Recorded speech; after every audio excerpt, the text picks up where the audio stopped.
Yeah, and put a bandana on. I can't take this hair. You're putting a bandana on? Maybe you should get a haircut. I'm trying to grow it out so I can have my ponytail back. You could do what I'm doing. I like this haircut fairly well. I don't have it in a tie right now, but I'll do that later. Alright, so how are we looking? There's an ad. Why is there an ad? Boy, we're monetized right now. That's not gonna last, but we are right now. Oh, weird.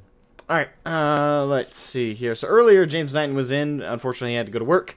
But he said, got to work in a few minutes, so won't be here, but this show will crash and burn. Never underestimate true fellowship of fans.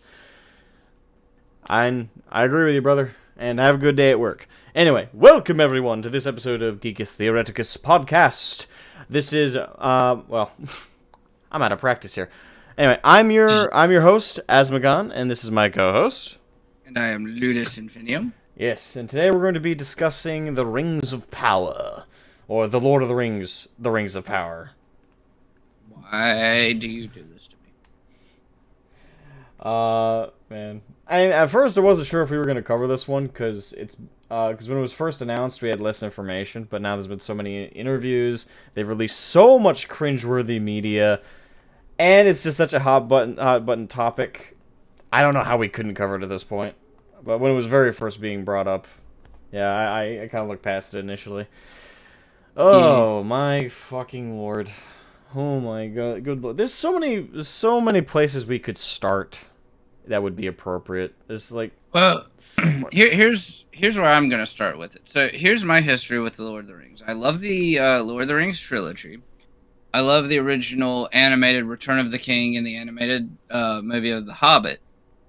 I, however, did not really give two shits about the Hobbit trilogy that they came out with. And I give even less shits about this. Yeah, my history with Lord of the Rings is I could pretty much sum up similarly, I think. Well, there's a little bit more to it. I grew up reading the books. I grew up reading a lot of Stephen King, I got a lot of Stephen King, Tolkien. Let's see. Also Goosebumps. I remember the books of Goosebumps better than the writer's name. And I grew up with a lot of that R.L. kind of. Stein. Yeah, R.L. Stein. Thank you. I grew up with that kind of literature, and obviously, out of that bunch, Lord of the Rings is probably the biggest, thickest set of books I read. And I've read them, all three Lord of the Rings books, 4 times now throughout my life, and I've read the Hobbit book twice. So that's like my brief history with it. I have started reading the Silmarillion 2 years ago. I never got past the initial throwaway through it after I realized it wasn't really as much of a straightforward narrative kind of story as much as it was an anthology. Right. So I never read through the Silmarillion. I never read like that backdrop lore about the Second Age, the First Age. But over the years, just talking with other Lord of the Rings fans, talking about other Middle Earth fans, I've grown to learn some of the details that are in the Silmarillion just by word to mouth. Like Gandalf and the wizards are Maiar, which are on the same level of the Balrog. They only appear to be men because they choose to traverse the world that way. Plus, they have rules about unleashing their power. I learned a little bit about Tom Bombadil, how he's possibly an allegory, or well, not an allegory, but a representation of like the spirit of nature or God potentially. There's a lot of theories about Tom Bombadil. And just a lot about the backdrop lore and stuff like that, just from word to mouth. A good chunk of it these last 2 years talking with Pyrrhus over on the Discord, who is a hardcore Tolkien fan. And his reaction to this whole thing has been more interesting to me than anything else, given how much he just loves this universe. And he's in the chat now. What's up, man? Jacob Jones, that's Pyrrhus over on the Discord. Here for a bit till I get started at work today. Ah, okay. Read the Silmarillion, peasants. Maybe. I don't need to as long as I have you. Do not work. He said that literally, as you said, I hadn't read it. No, I have started reading it. I just never finished reading it. Right. As you said, you never finished. As you started saying, you never finished reading. Yeah. Yeah. Um, No, go ahead. so for me, I think R.A. Salvatore did a better job at Tolkien than at doing a fantasy universe. I think Tolkien is the original and kind of like the grandfather of the like really good fantasy literature, but I do think R.A. Salvatore did it better. I will disagree. But that is, for me, I think Tolkien did it best. Personally, it's not my favorite fantasy world. I think my favorite fantasy world would be Werewolf, just because I like the aesthetic of lichens and stuff. But in terms of like quality of writing and the formulation of the story and the events and more or less the full overall composition of the setting, the direct story we interact with, the characterization, all of that, I think Tolkien has done the best, in my opinion, about like the fantasy interpretations. I think there are a lot of other quality ones that are on par, that are almost better in certain regards. And there are certainly ones like George R.R. Martin's Game of Thrones. Like everybody always brings that one up in comparison. That yeah. For me, I don't like that comparison because for me, the way the universes are established is different, and also the mindset behind them. Tolkien's mindset was creating a fantasy. This is a different world with different rules, with different laws, with different everything. There's elves, there's dwarves, there's orcs, there's goblins. There's all these things that are separate from ours, and he didn't really like binding the world to our understanding of our world and our limitations of ours. It was, in wholesale, a concept of being different from what we have, and being a mythology.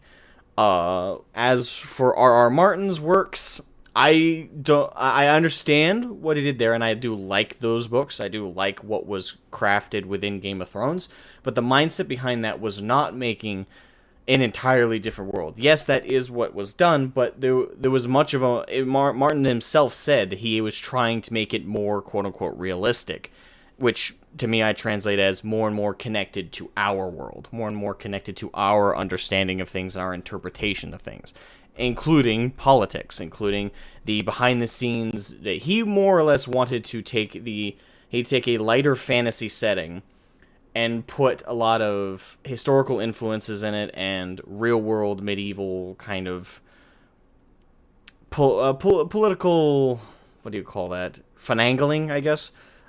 He wanted to mix that in with a fantasy setting, a combination of the real with the fantasy. And I like that. I love that interpretation, and I like that story. But for me, I don't think to compare the two is reasonable. It really just comes down to your opinion. What form of fantasy are you most interested in? Do you like one that is limited to more real-world interpretations, that's more influenced by the quote-unquote more realistic aspects, like the political finagling, the playing of the games, the fighting for the throne, that just happens to have dragons in it? Or are you more for the actual true over-the-top fantasy, which is completely far removed from our own world and our own world's rules?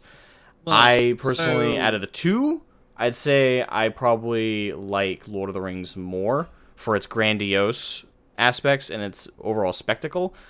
And I see Game of Thrones as just a good alternative if you like the more realistic aspects, which I do as well. But I definitely wouldn't put it on par, or nor would I really compare the two generally. They're just too different. Right.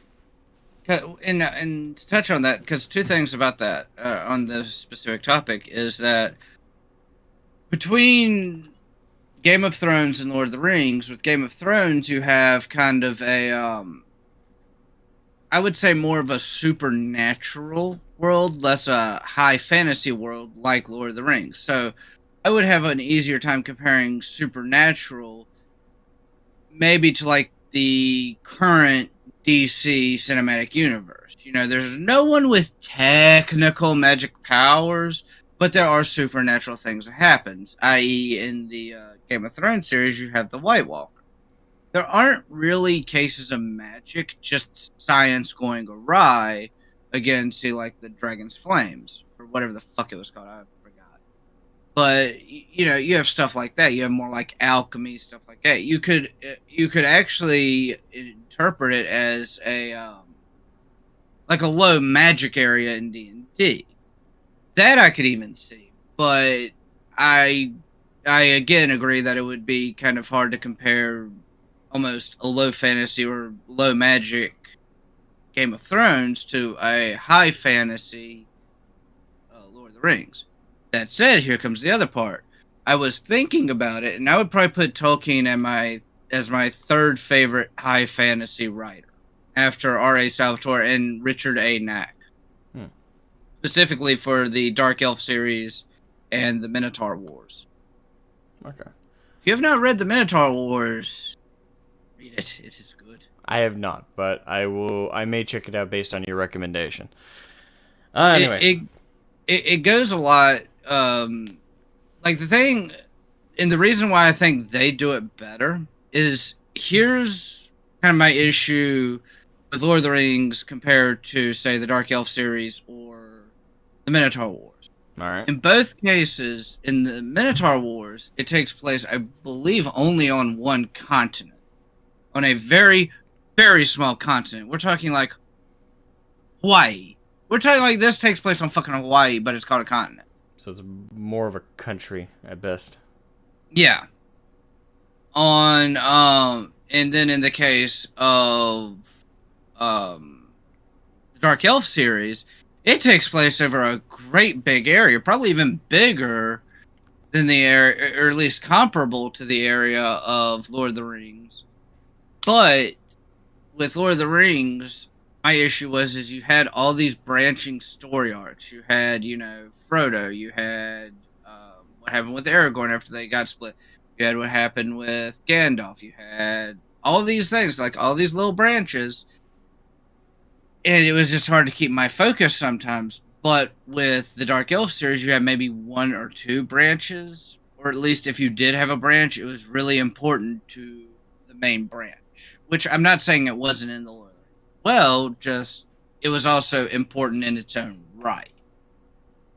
If that makes sense. Well, I would argue that the branching stories that occurred in Lord of the Rings were most definitely important in their own right, as well as to the overall story. And No. That's what I'm saying.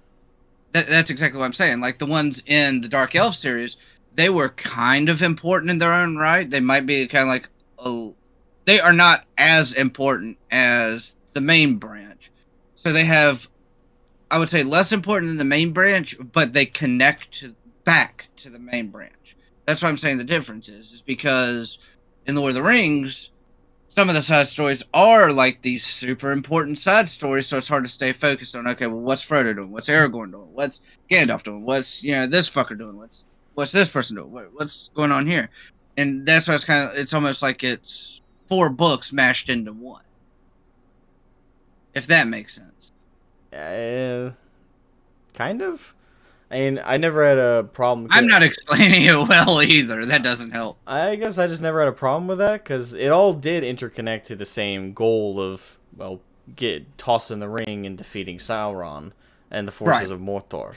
So, I guess I never saw the disconnect, but I suppose if that was a problem you had, it wasn't so much the disconnect. Again, I could see them all connect back to the defeating Sauron part. But it's almost like they all had... The difference is they were so important. Like, it's the difference of using like a rapier and using a trident. And this is the best example I can come up with off the top of my head.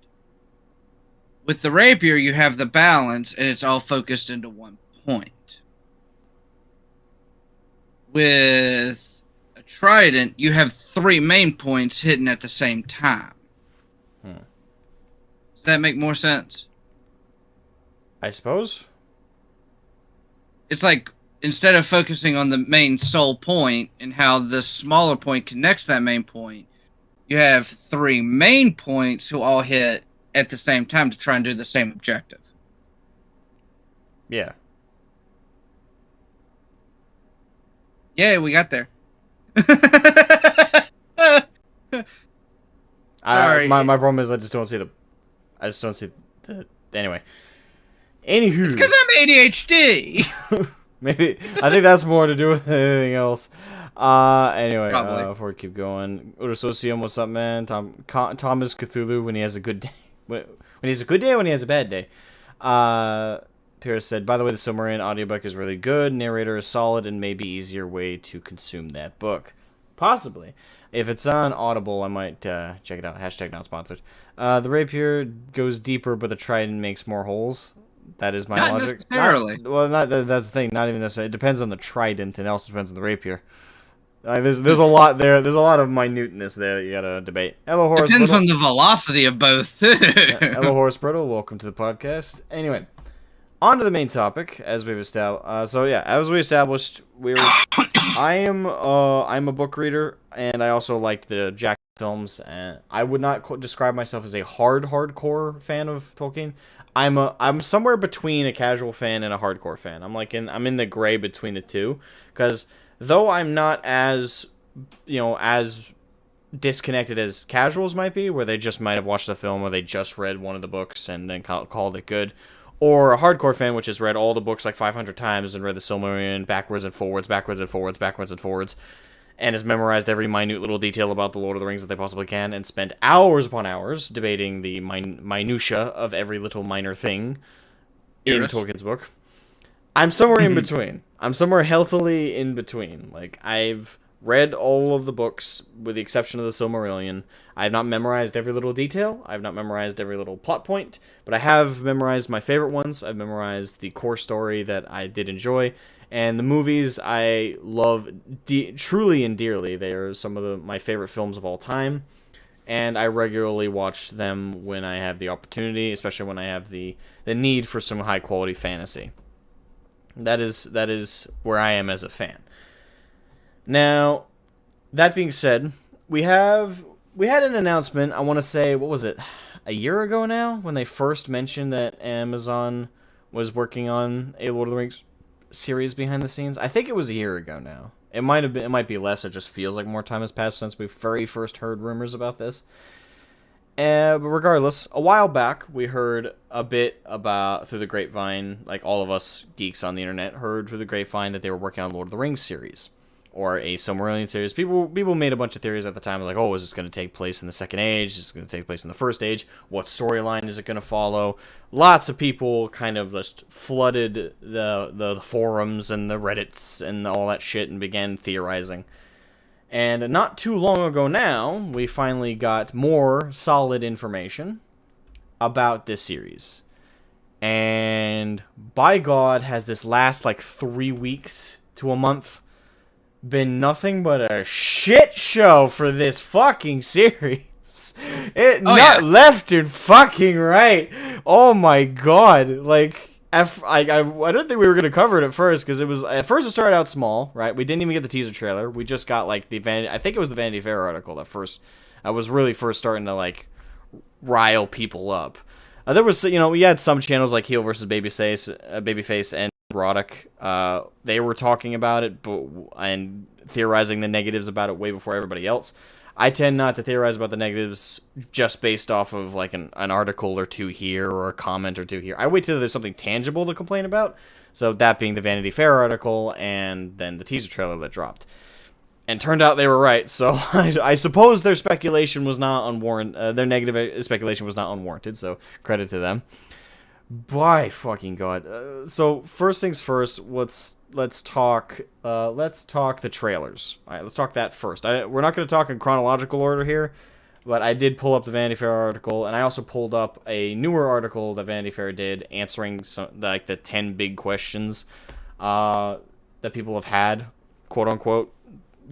Some of these are not actually the big questions people have been asking, but regardless, about the coming series.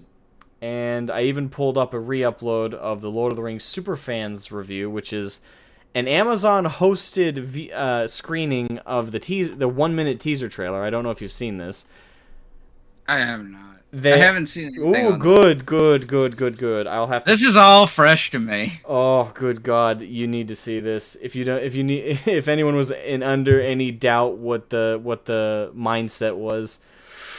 Oh, this is some gold shit. I'll screen share. I'll make sure to application share it with you shortly here. But before I do that, We'll save that. We'll save that for a little bit later. Let's start with the trailers. Have you seen the 1-minute trailers? I haven't seen any. Okay. All right. So we'll do this then. I'll play it for you, and then I'll talk about like the response to it. All right. So let me go over here and share it with you. Yeah, I was gonna say that make it a hell of a lot easier. Yeah. By the way, I found a topic. Do you think we're gonna have time for it, given how long this one's gonna take? Yeah, maybe, maybe not. They're closing down Bethesda.net launcher. Good. It served no purpose. They're taking it back to Steam. That's where they should have kept it. If I'm being perfectly honest, that's where they should have kept it. Like, I hate these 1,000,001 launchers. Hey Tang, welcome to the podcast. Here we go, boys. Prepare for the cringe and pain. Yes, I've already seen this trailer multiple times. I did actually do a live reaction on my Discord, not like in a video form, but like I saw it in my recommendeds, and I knew some people were like chatting and streaming in one of my Discord VCs, and I was like, hey guys, do you want to see me watch this? I'm not gonna make a video on it because it was only a minute. And they're like, yeah, boy, God, I should have made a video because I spent like an hour and a half on every frame that pissed me off. Richard Valdes, welcome to the stream. Aside from the fact they are way overdoing the diversity quotas, this is a bastardization of Tolkien's work.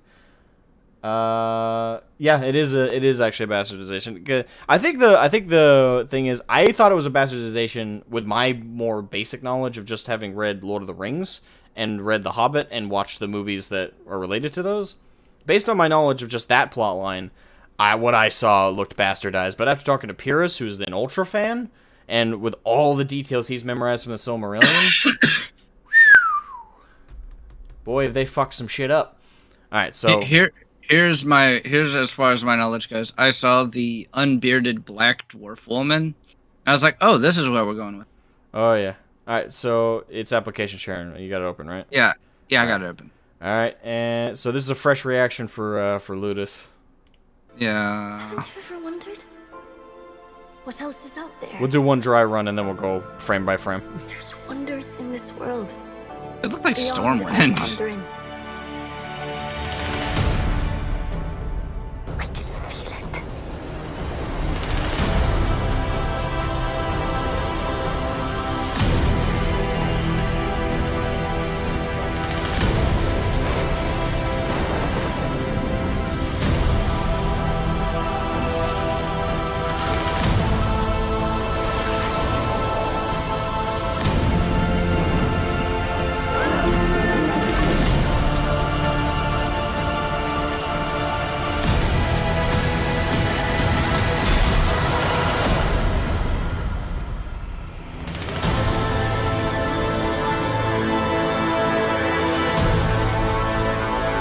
Alright, so that's a dry run. So before we even go by scene here, what'd you think?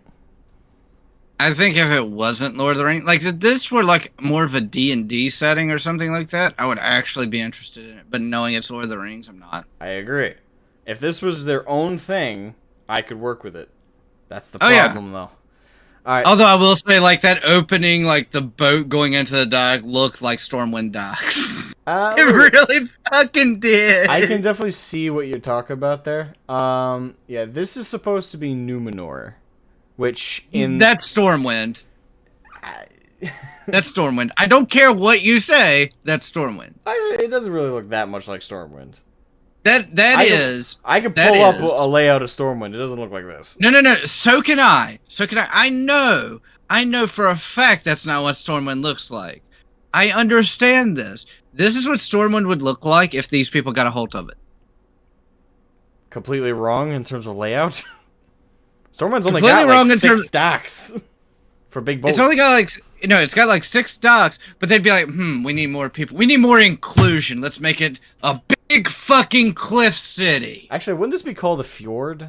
I believe that's like the term for like this kind of layout for like. I don't believe so. If I remember right, it's not a beachhead. Like a beachhead would be like docks and stuff. It's like open ocean docks. That's like that. But a fjord. No, because fjords are on rivers. If I remember right. I'm pretty sure fjords. I don't think it's defined by like if it's a river. I think a fjord is if it's like landlocked. Like there's a small opening to like a bay. I think it's called a fjord. I could be wrong. I could be totally wrong. I think that's what I think a fjord is. Regardless, this is supposed to be Numenor. This is supposed to be where the Numenorians live. In terms of my knowledge of them and their lore, I know I know some very minor stuff about the Numenorians. I knew that they lived an extremely long amount of time. I know that they were amazing warriors and kings and queens. Past that, really, like, next to nothing knowledge, I didn't know very much. But talking to Pyrrhus about it, there's a lot loaded in with the Numenorians and the fall of Numenor, and yeah, there's a lot to this particular stuff, but unfortunately I'm not too knowledgeable about it. If I remember right, Aragorn is a descendant. Yes, he's half Numenorian, if I'm not mistaken, which means he can live to be a very old man. Actually, fun fact, he was an adult male man fighting alongside Eomer, the king of Rohan. I can't remember his name off the top of my head. Like, I always remember the names always get mixed up. Yeah, because I got Eomer, you got I know who you're talking about. I know who you're talking about. The old dude. Fun fact: when he was a little boy, Aragorn was a full-grown adult man fighting alongside his dad. Yeah. For context, like by the time that they meet up in the Lord of the Rings plotline, he's supposed to be like, I think 80, 85 years old. I thought he was supposed to be a little bit older than that. I thought he was supposed to be like. I don't think he breached the triple digits yet. By that point, I am looking it up now. Aragorn. This whole thing is 3-page text, only appendix metetials, and they're condensing the history of from 3,000 years to 50 years.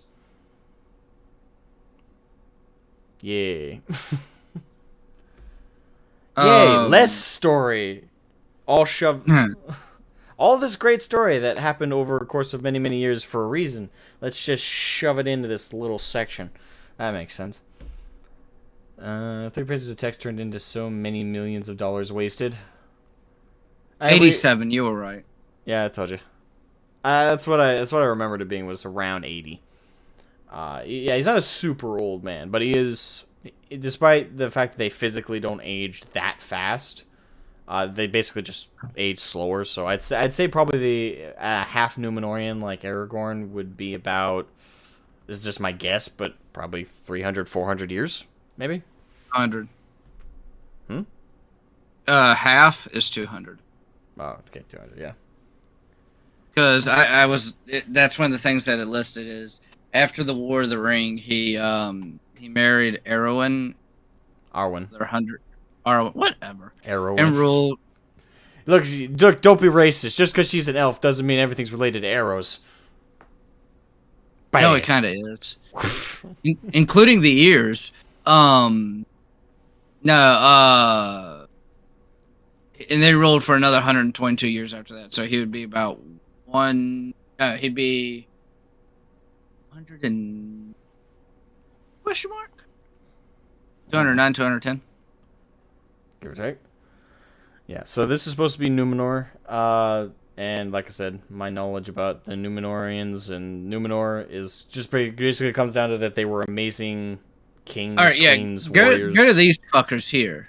Alright, so yeah, these guys, this is the most random thing in the trailer for most people. What the fuck is that? Are those wings or antlers? It's supposed to be, I think, antlers like on their packs, like either implying that they just killed a giant moose.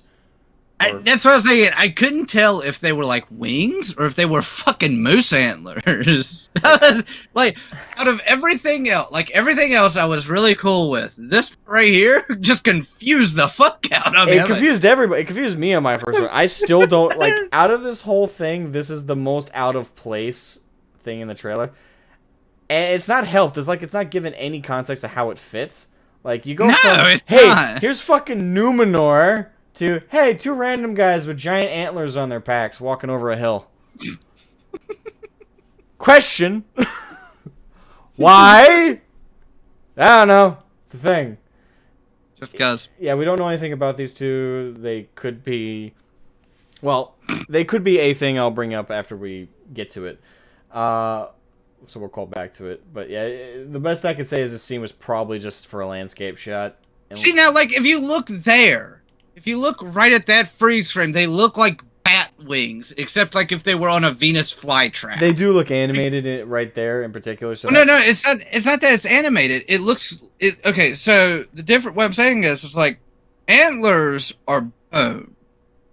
This looks like bone with leather on it. Kind of like, almost like what a big-ass bat wing would be. I mean, I can see what you're talking about. Yeah, they do look like that. It doesn't help that it's the motion shot, so it's going right by them, so it gives the vibe that they're moving, and also like it's a flat forward.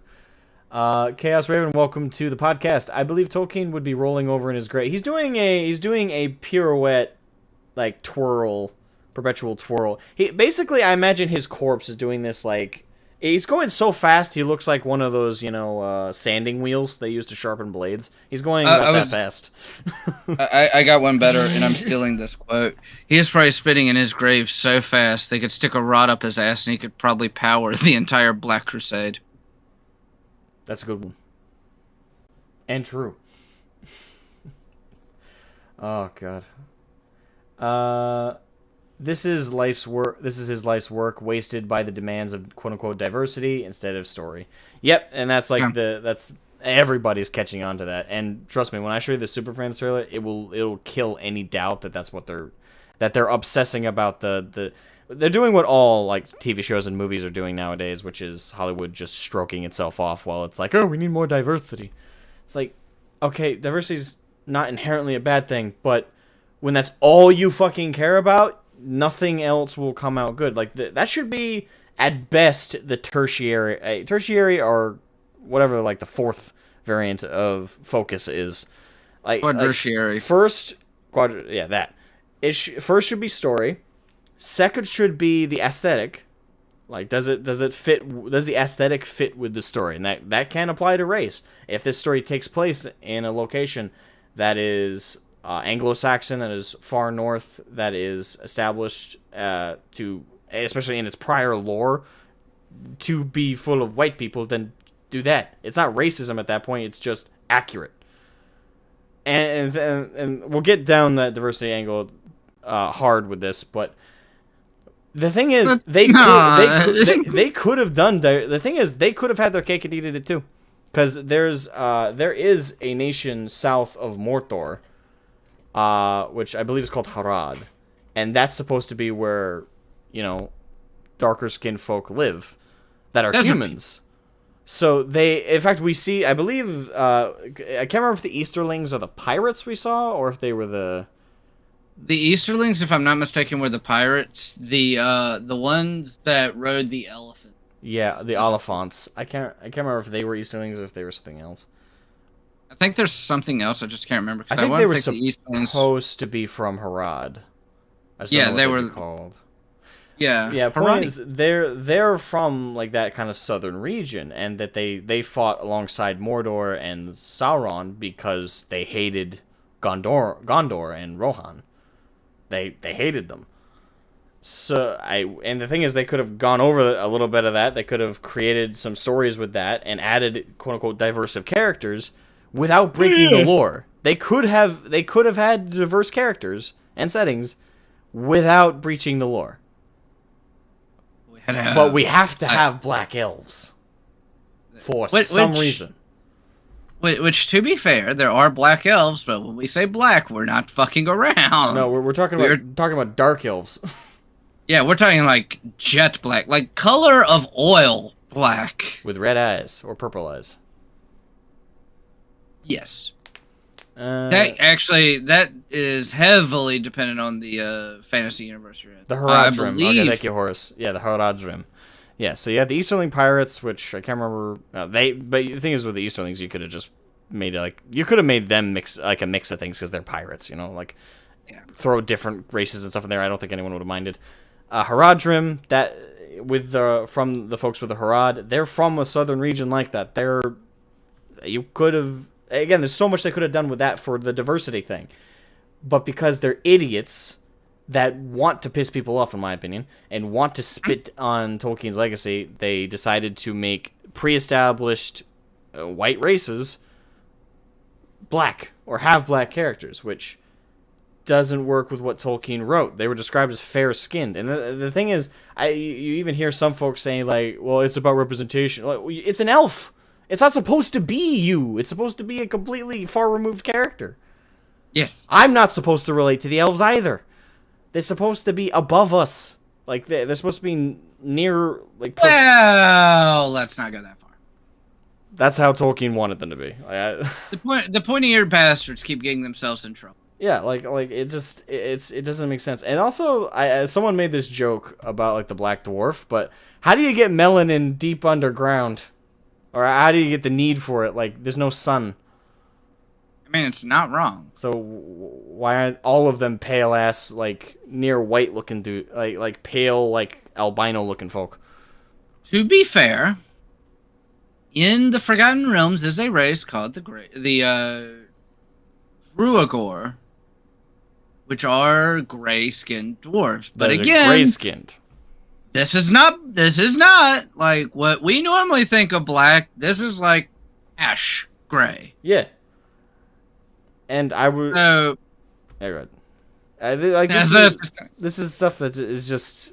It's done because people for some reason want to bring real world issues and social stuff into fantasy. It's literally called fantasy. It's literally called fantasy. That's why I say R.A. Salvatore did it best, because he had diversity in his books without even fucking trying. And that's the thing. Like, that's how diversity is done. You do it without thinking about it. If you have to highlight it and put a giant glow stick on it, if you have to spray paint it a luminescent yellow and say, hey, this is the big thing, then you're not actually achieving. Like, at that point, you're kind of being the racist because you act like it's a big deal. Just let it lie. Let it stand. Here's a $5 word for you. Zwerfneblin. I don't know how to say that. Zwerfneblin? No. Zwerf. Zwerfneblin? SVIRFNEBLIN. Yeah, I ain't saying that. That shit. Deep gnomes. Gnomes with gray or black colored skin. Yeah, anyway, so this is the most random shot in the trailer. We move on over here. What do you think this is? So actually, I had a really funny thought when I saw this. Oh boy, what you I don't know how many people have watched these movies, but all I could think about when I saw this shot was, oh, cool, Mad Max. Mad Max? Yes, the originals.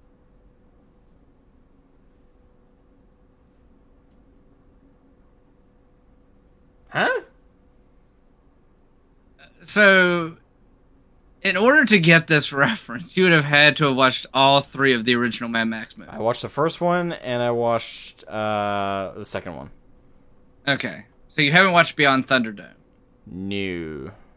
Okay, and this happens a lot more in the second and third one, and I think this starts happening around halfway through the first one.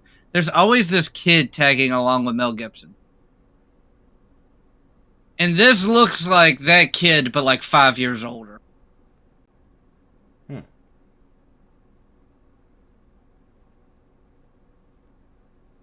Yeah, I don't.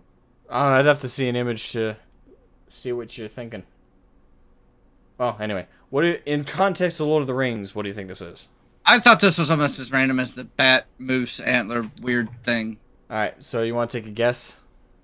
I'm assuming it's a half elf. No, this is. What is? Okay, so as it's explained to me, it's been explained to me. You know, hobbits didn't exist in terms of like the wider lore until the Third Age, right? It's not a halfling. This is a proto hobbit called a Harfoot. Proto hobbit. It basically, and it's already been theorized and established that this one, and there's one other one that's substantial to the lore, are the ancestors of the Baggins. The ancestors of the... Yeah. Anyway. And in Tolkien's lore, I sent you a picture. hobbits, Harfoots, whatever you want to talk about, didn't have any major impact on the lore before the Third Age. Let me send me a picture. And I think this one was... Yeah, no, this one was mostly in Beyond Thunderdome. The raggedy look, I can say. Especially if you like look at the hair and like imagine if that kid were aged like 5 years, that would look like... Maybe. I the raggedy look for sure. The rest of it, But yeah, this is a Harfoot or pre-Hobbit. And as they've described it in the Vanity Fair article and elsewhere, the hobbits at this time in their universe, not Tolkien's, do exist and they are alive in the lore, but they are kind of nomadic and they hide from other races to survive. So basically, they're a bunch of... I don't mind that too much, but at the same time, I don't know exactly what Tolkien said about hobbits in terms of pre-Third Age. Well, traditional halflings, and this is again going mostly off D&D, are usually kind of cowardly, so that makes sense to me. Yeah, so I can kind of go along with that. Yeah, I don't mind it in concept just from a fantasy perspective of halflings, but from what Tolkien intended with hobbits, I don't know as he wrote them like that. As it is, he didn't really want... They're the youngest race in the lore. Like, they're supposed to be only really active during the Third Age. During the Second and First Age... The First Age, more than likely, they didn't exist at all. Second Age, you can argue they did exist, but not in any substantial capacity. The only time they really established themselves was the Third Age. So pre-Bilbo's story, really, no Hobbit left Hobbiton. Yeah. Like, they were happy to stay where they were. So, if the most Tolkien wrote was that they weren't active during the Second Age, I can kind of forgive them having hobbits in the background just as a lore tidbit. Like, maybe one episode, they're like, oh, yeah, these are proto-hobbits, or they don't actually say that, but, like, they establish that they exist, or that they're starting to exist and burgeon in the world, but then they kind of move on from them and establish that they're not ready to join the other races in the greater schemes of things, that they're still growing. Right. I don't mind that. But the fact that in this trailer they're highlighting one of them, and they've already said that 2 Harfoots are going to be involved in the events of the stories, they've already spat on that. They've already given the middle finger to that whole Tolkien saying they weren't active during the Second Age. So, yeah. Not, no good. No good. I one episode, just finding them and mentioning they exist, but then moving on, fine. Making them active in the events, you're already breaking Tolkien's lore of them not having been substantial pre-Third Age. So, fuck that. But here's the thing. There's even more in this to show how significant they're going to be and how how the concept of them not having been mentioned in the lore until the Third Age makes no sense now. Well, you saw it in the trailer when things were flashing by really fast. Yeah, but to go back to these 2 people with these things on their back, people have theorized that these might be 2 Harfoots. They look based on just how the shot is put together, they look full-sized humans to me. They don't look like halflings, but we'll see. I guess that maybe that's the point of the antlers is these actually are normal sized antlers, and since these are Harfoots / halflings, they're supposed to be smaller compared to them. That might be a thing. Regardless, that's what some people are theorizing with these 2 individuals with the fucking antlers, is that they're Harfoots. So yeah, the next shot in the scene is before the king, which is bullshit because, you know how many kings were active during the Second and First Ages?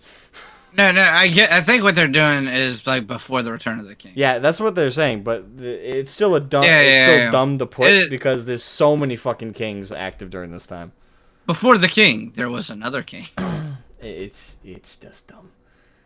Yeah. So, yeah, they got the waterfall. That is a beautiful shot. I do like that shot. It is very cool. Yeah. Who do you think this is? I honestly don't know, but Pierce pointed this out, and I didn't catch it the first time. I think it was Pierce anyway. Hold on, let me look at the chat.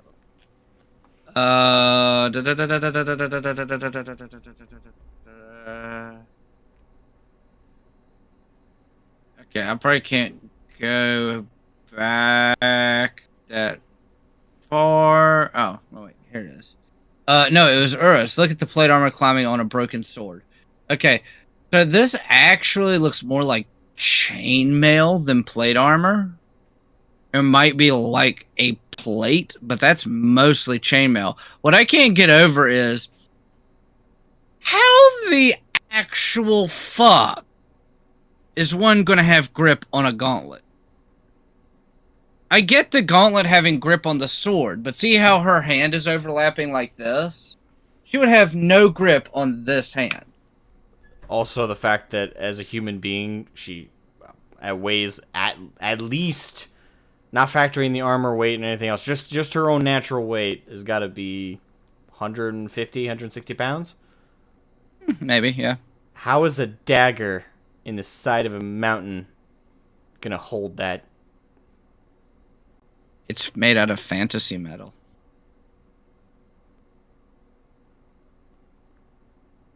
Is the rock made out of fantasy rock, which also can be stabbed into, but somehow doesn't break apart when 130 pounds yanks on it? Right. But anyway, so who is this? This is Galadriel. Oh, okay. Okay, yeah. I can kind of go with that. Not like the whole. I could see her being an adventurer. Let me correct the sentence. No, she wasn't. At this point in the lore, she was already over like 3,000 years old, and she's been a mage essentially from the get go. She's not a warrior. She's not a fighter. Like, okay, so this comes to the thing where I really don't know that much about like Galadriel's lore. All I was saying, like, I could see like in her past, she could have like done her adventuring and then like, nah, fuck this shit, I'm done. Like that I could have seen, like, but now that you say it that way, nah. No, she's always basically someone else coined this. I don't know who, but it's like in terms of how she's been written in the lore, making her a warrior is the equivalent of making the Virgin Mary from the Bible into a Valkyrie warrior. Doesn't really make sense. It's kind of no. She was never a warrior. She's been present during a lot of events. She has fought in the sense of aiding those around her, but she's a mage. She's basically a support mage. Just a really fucking powerful one. She's more powerful than a warrior. She always has been. Like, she doesn't need armor and a blade and riding into battle with a banner. That's not her. She's more powerful than that. She's above that in terms of what she can do and what she's capable of. Right. So she can just teleport her ass up to the top of the mountain. She's powerful as hell. She is powerful as hell. And that's why... This makes less sense to me now, because, like, yeah, she can just fucking teleport up to the top of the mountain. Why the fuck would she go through this shit? Yeah, she was already a super powerful mage. Or, like, whatever the equivalent of mage would be called at this time. A magic user. Yeah. When she got her ring of power, that amplified that even more, but she was already super powerful. So, this whole warrior shtick they're going with just makes no sense. Doesn't make... Yeah. So, yeah, this is... and, again, she would have been a full-grown, like... All the elves we're about to see were adults and should look like how we saw them in Lord of the Rings at this point. The elf characters should not look different. But if you read the Vanity Fair article, if you read any of the other articles about Galadriel, about Elrond, about the other elf characters that we've already seen before, they should look like that now. Yep. But they talk about them like, oh, these are back during their younger years. They were thousands of years old. Well, I don't know about Elrond, but I know for a fact that Galadriel was thousands of years old at this point. She had already been through quite a lot of shit. What the fuck are you talking about? Hernan Montenegro, welcome to the stream. I hope they cancel this mediocre series and that Bezos fire all the useless people who thought they had to fix Tolkien's Middle Earth. He's the one who okayed the purchase, like the purchase of the rights. So Elrond might actually not be as old as you think he is. That's the thing. I don't think he was super old at this point. I'm trying to remember when he's a half elf and he chose. Both of his parents are. Oh, he was born in the first age. Never mind. Yeah, he was. I know he's old. I just don't know if he's as old as Galadriel. So I'm trying to remember. Probably not. Yeah, but I know both of his parents are half elf. I know he's a half elf, and that translates to him having like the option to be mortal or immortal. It's weird. You know, I never saw that in the D&D rule book. Well, it's how Tolkien's elves work. Is if you're a full elf. I suppose like you don't have the option, like you're just immortal, and when you're ready to go, you go. But with half elves, they kind of have like the choice of living a mortal existence or immortality. Like they can choose. It's actually dumb. I think it's kind of cool. How it works is what I question, but being able to choose immortality and mortality, I think that presents a lot of fun storylines. Let's see. Elrond was born in the late First Age, so had been around a while at least. Okay. Galadriel was much older, born during the Valine Age. Or, sorry, Valian Age. Yes, that. Words. So, yeah. I knew she was older, I just didn't know by what margin. But yeah. She regardless, she's thousands of years old by this point. She's not a young, youthful rebel, like what they're building her up to be, like, oh, this is her youthful badass days. She was thousands of years old. And in terms of elves, they don't really get out of that youthful stage in terms of physicality. Yeah. They quickly grow out of like the mental immaturity, if they even have it to begin with.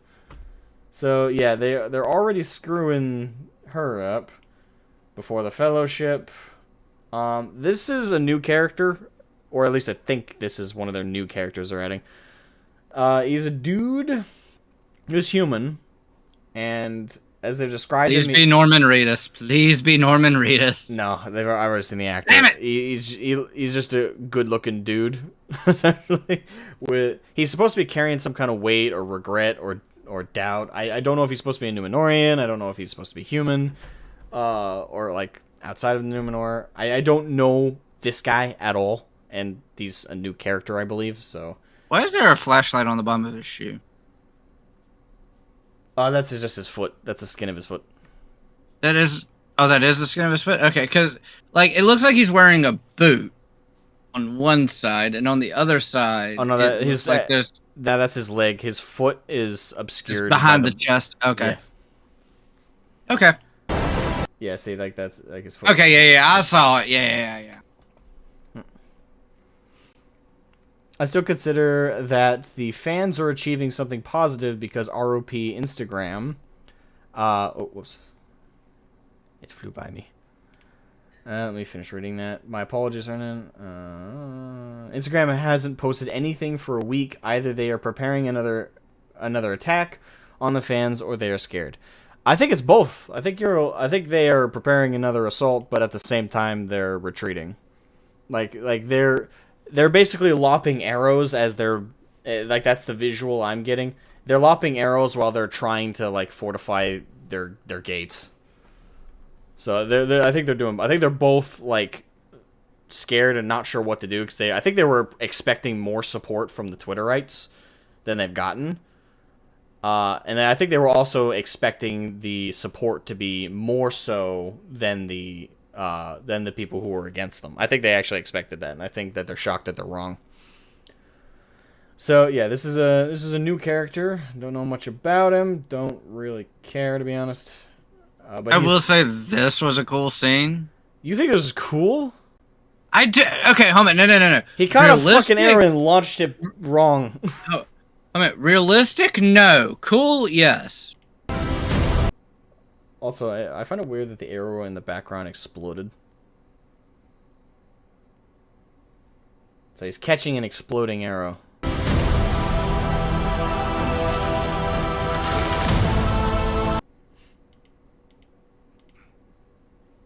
Yeah, fun fact. You know, I can't remember the name of this kind of elf, but he's supposed to be basically the whitest elf. Like, literally, like, they're taking the piss at this point. But I can't remember the actual variant, but people were talking about it. And the variant of elf that he's supposed to be is supposed to be, like, they're like the shiny white elves. Sylvan or Grit elf. Thank you. Yeah, so he's supposed to be, like, the palest ones. They made the black guy the palest variant of elf. They're taking the piss at that point. Almost to the point where I have to commend them for the gall. Like, I'm impressed, but still, fuck you. The idea of catching the arrow midair and then refiring it is kind of cool. The way they did it was wrong. It's like, yes, it's stupid, but it was a cool concept that, yeah, it kind of worked out and looks cool, but is completely fucking wrong. Sylvan of the Wood. Okay, so Sylvan of the Green Elves. So, wait, would he be... Grey Elf. Okay. Gotcha. Next one, please. Yeah, so there's... The tumor only grows as quickly as you go. Before the ring. The whole series is about the rings getting made, so... Alright, so you notice... Alright, so this one it caused a huge debate on my Discord. A massive fucking debate between me, Ball, Tang, and Dragonus. Well, Dragonus and me were on the same side. Tang and Ball were vehemently against me on this one. So you see this meteor, right? Mm-hmm. I called this. I called this. This is... And by the way, this is supposed to be... Elrond. No. This is supposed to be a king elf. I'm trying to remember his name. I guessed it correctly when I first saw him, and now the name slipped my mind. Not Philandra. Oh, well. No, that's... King, fuck his name. That is his name. Celebrimbor, I believe is it. Celebrimbor. I remember him from some of my lore dives. So, yeah, I think this is supposed to be Celebrimbor. Correct me if I'm wrong, chat. I might have that name mixed up with another. But I believe this is Celebrimbor. Okay. Yeah, so he's witnessing the fall of the meteor.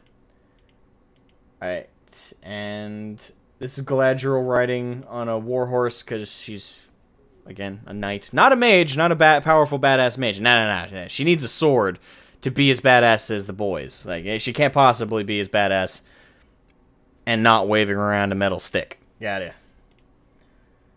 Random troll up in the mountains. Alright, so that's, this is supposed to be, Durin the Second? I think it's supposed to be King, I know, I feel like that's wrong. This is supposed to be the King of the Dwarves. And that's Elrond, by the way. You'll notice he looks nothing at all like the actor from The Lord of the Rings. You'll notice he looks nothing at all like an elf. Nope. He is going pretty to be white. Gil-galad. Oh, it's Gil-galad. Okay. Oh, this is Gil. No. This is Elrond, the guy. The other one was Gil-galad. Yeah, he's Gil-galad. Okay. All right. Thank you for the correction, chat. All right. So yeah, but this is supposed to be Elrond. Looks nothing like the man. The funny is they actually had an actor. Well, I don't know if they actually had him lined up, but I know that there was an actor that people were interested in seeing play Elrond who looks like a younger. I can't remember the actor's name that played Elrond in the first film, and also played Aiden Smith. I always forget his name, and I feel bad about it because I see him in so much shit, and I love that actor, but I'm terrible. Oh yeah, he is a really good actor. He is really good. But there's a younger actor who is active in Hollywood who looks just like him, like just looks like he could be his clone. Hugo Weaving. Yes, they had an actor lined up who looked just like Hugo Weaving. And what? Guess where he was fucking born? where? I will give you 3 guesses. I can fucking promise you will never get it. Essex? No. London? No. I got nothing.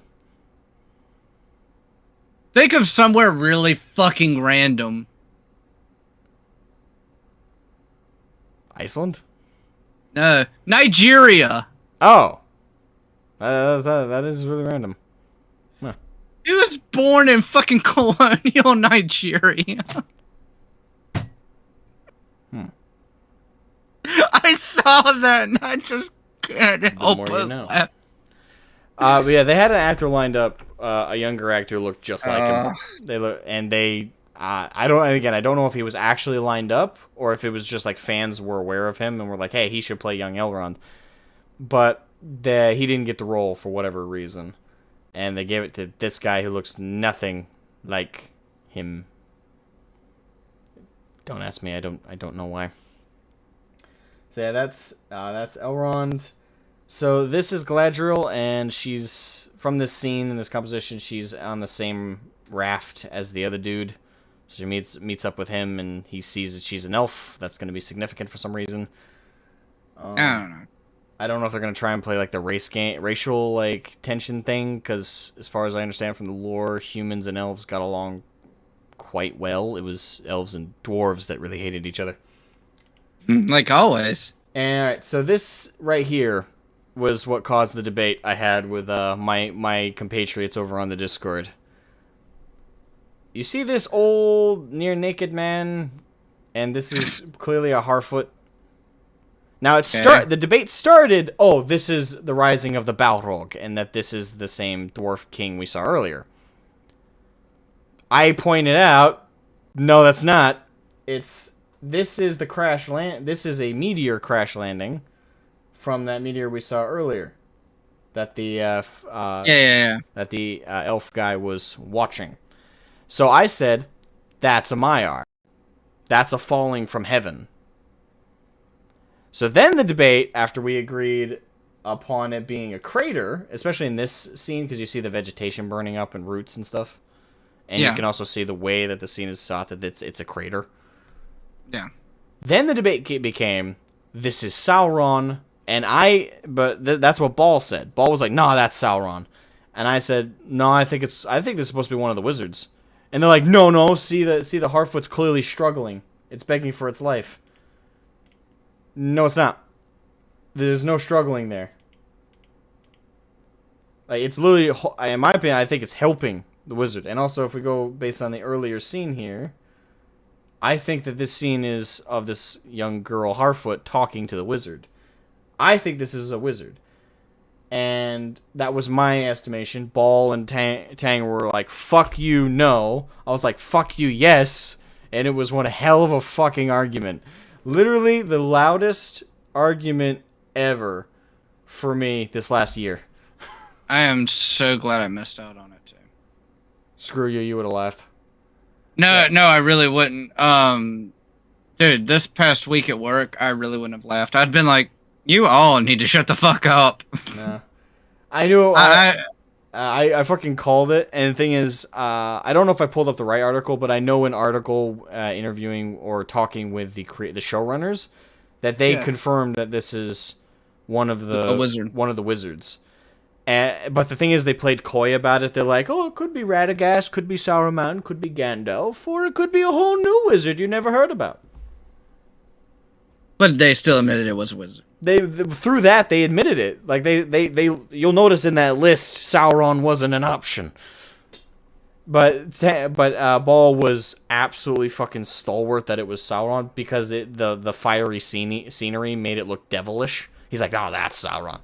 But they pretty much said it was a wizard just because they listed off, like, hey, these are all the characters it could be, or a new wizard. They said it was a new wizard, or could be. Hold on a minute. Has Ball ever played Diablo 3?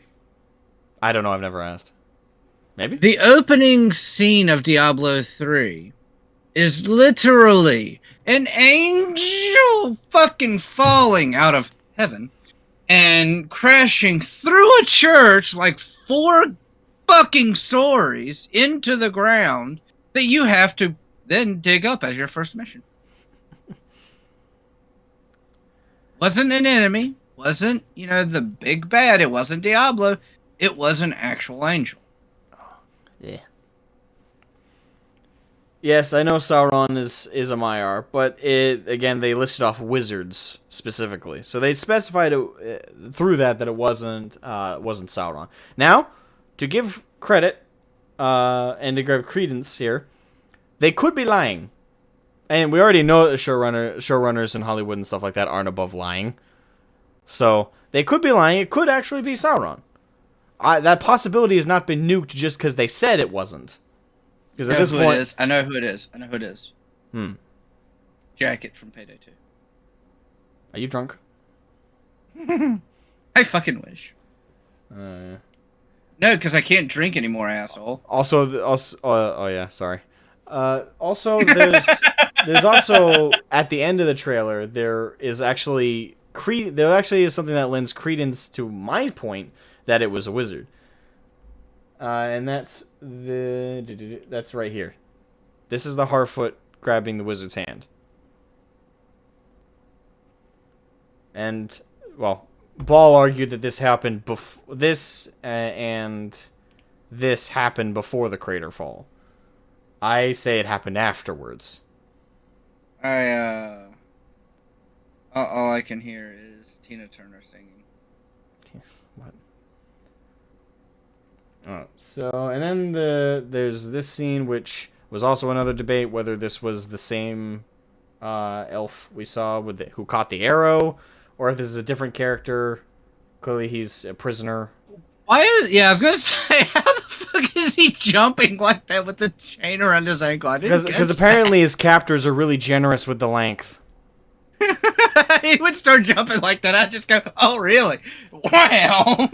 It's like, all right, it's like how much? Even if you want to make the argument that he has the axe or this because they're like doing like work, they're being worked slaves.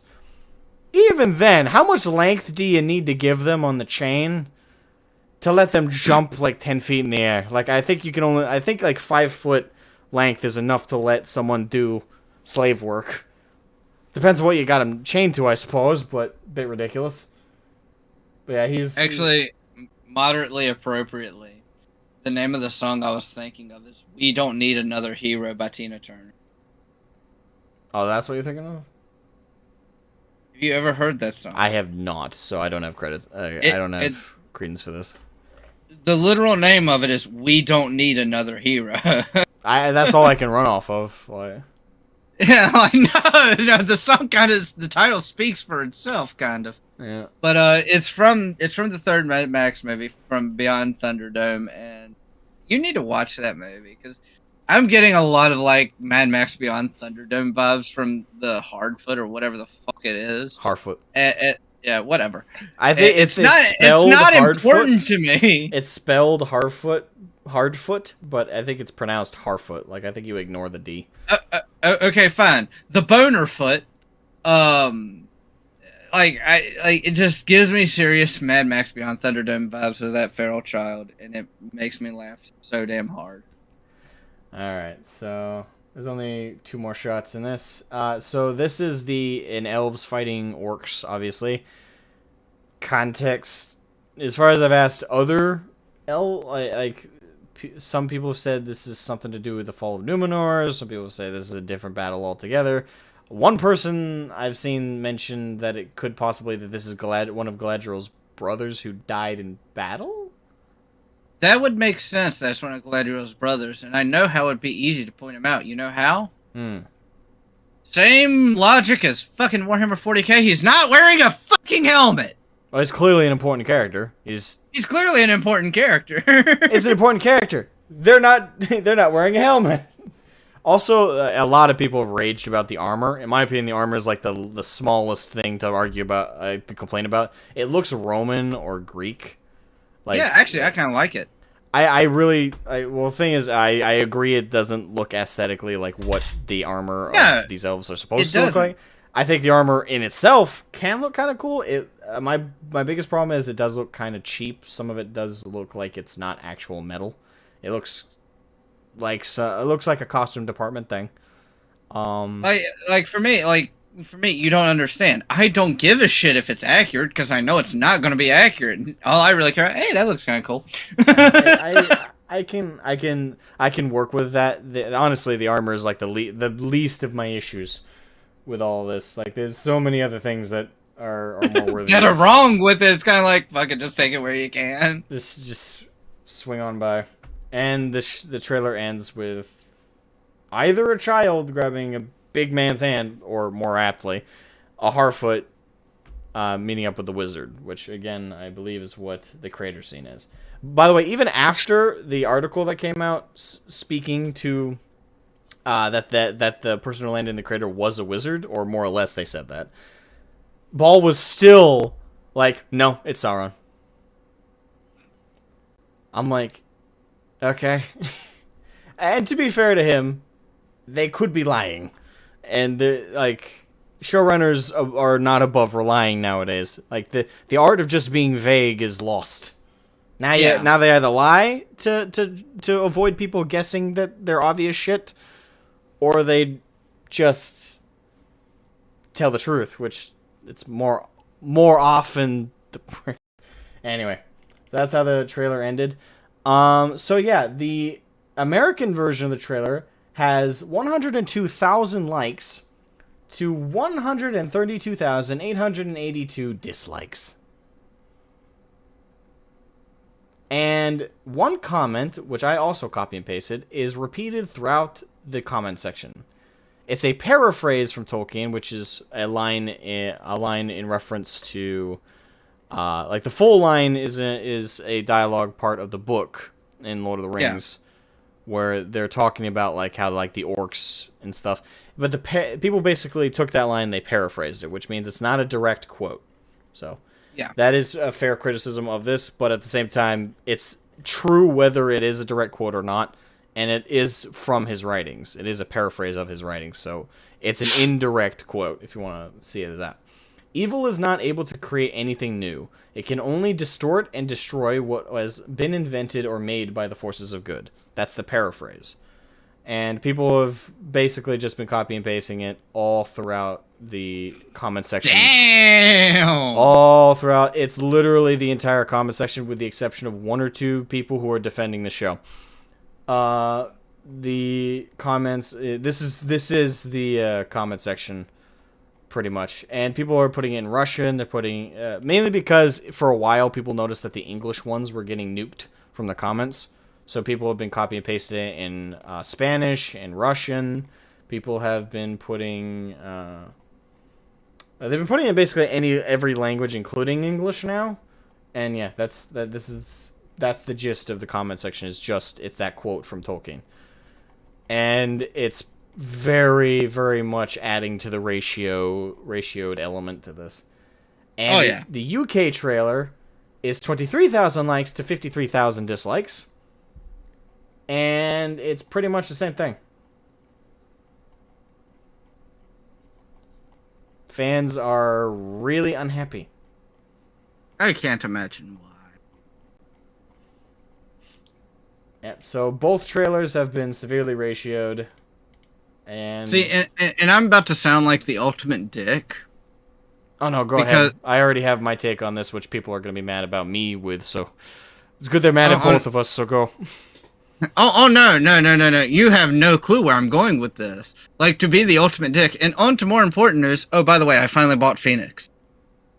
You bought Phoenix? Yeah. Nice. How's he play? Actually, he's really fun. Okay. I got him up to level 6, 7. And now I don't have just 2 hero characters. I have 4, not including Phoenix. Nice. All right. And by the way, for those of you who are watching this and don't understand, that is literally more important to me than this bullshit is. Yeah. For also content, he's talking about a StarCraft 2 co-op commander. like for anyone who doesn't get it, is like I could not be less interested in this shit if I actually try. Like me, like yeah, it seems like a cool take on a fantasy universe if it wasn't ran by completely batshit insane people. Some of it seems cool. Like yeah, you have problems with the armor. Okay, fine. They are not going to stick to the lore. They have fully convinced me that no one can stick to the fucking lore. So hey, at least it looks kind of cool. That said, you know, like I don't care. Yeah, and that's It's kind of not the me. that's kind of the gist with our show. I talk about the topics because I find just talking about them interesting. Most of the time, when I bring up a topic, Ludus is not either doesn't care or I usually use Ludus just to throw shit at a wall. He's like the wall. He's like I am like. Well, no. The reason I'm the wall is because it's like, hey, have you heard of this? No. Oh, excellent. I'm going to show you this, and we'll see what a blind take through is. Yeah. For me, I do care about this, but one thing I do kind of want to tackle, and I know that this is going to get some backlash, because people are going to willfully misunderstand me, but people need to stop saying things like, oh, this is the last line of defense, like this is the last hobby or this is the last fandom that hasn't been taken over by the woke mobs. I'm sick and tired of this narrative, and the thing is, Arch says this all the time, and it pisses me off because I think it's wrong when he says it. I think it's wrong when Nerdrotic says it. I think it's wrong when Heel vs. Babyface says it. I think when it's wrong, I don't care who says this. It's fucking wrong. People are constantly saying, "Oh, we've lost so many hobbies. Star Wars was taken over. This Star Trek was taken over." No, it wasn't. Here's the thing: when you're a fan of something, you are a fan of the elements you like. People can't take away what your hobby is. Like, if people could take it away, I'm sorry, but your hobby, your love of your hobby was already weak to begin with. It was already weak to begin with.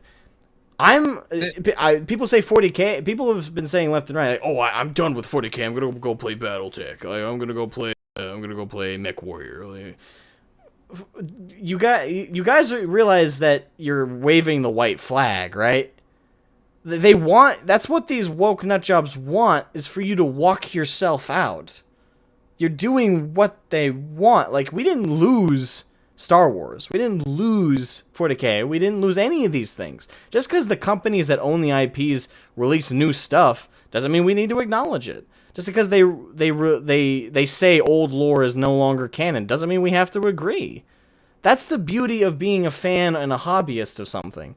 You dictate what it is you're a fan of in that thing, and you stick with it. People can't take away what you've enjoyed. They want you to believe that. Don't get me wrong, these companies want you to think that they have the power to take away what you love. But that's the thing, they're wrong. They can't. What they can do is hijack the future of something.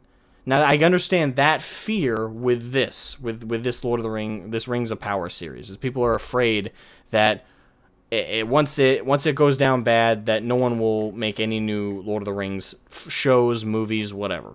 Or if they do, their hope is that if this show goes down in flames, that the next one will actually pay attention. The next studio that takes it over will pay attention to what was done wrong here and not play the diversity card left and fucking right and actually try and portray the lore correctly. That's right. That's the optimistic view. And don't get me wrong, I think it's perfectly normal and people should call this crap out. That's what I'm doing. I call this crap out. This is stupid shit. But the way people characterize it as, this is the last line of defense, this is the final battle. No, it's fucking not. We didn't lose the other ones. We lose when we give up. Like, I'm still a fan of 40K. I don't acknowledge Erda as canon lore. GW says she's canon. I don't care. Actually, thank you, because I have a great segue into this. Because now that you've brought that up, I have a great segue. Right. The Carcardons the Carcardons chapter. Okay. Yeah. There's speculation that they come from one of two different legions. You know which two? Huh? Night Lords is the one one of the theorized ones, and I agree. I think they're a loyalist derivative. Either Night Lords or Raven Guard. I don't think they're Raven Guard. Personally, I think they're Night Lords. No. kind of fucking surprised they're not world eaters a little bit most days. Oh no, but... they're savage as hell, but they don't revel in it as much. Not out loud anyway. After all, they fight silently. Carcardons don't look at talk while Warhounds. fighting. Even then, I still don't agree. I mean, like, I could see like a tank. I could see both. I could see Night Lords. I could see World Eaters.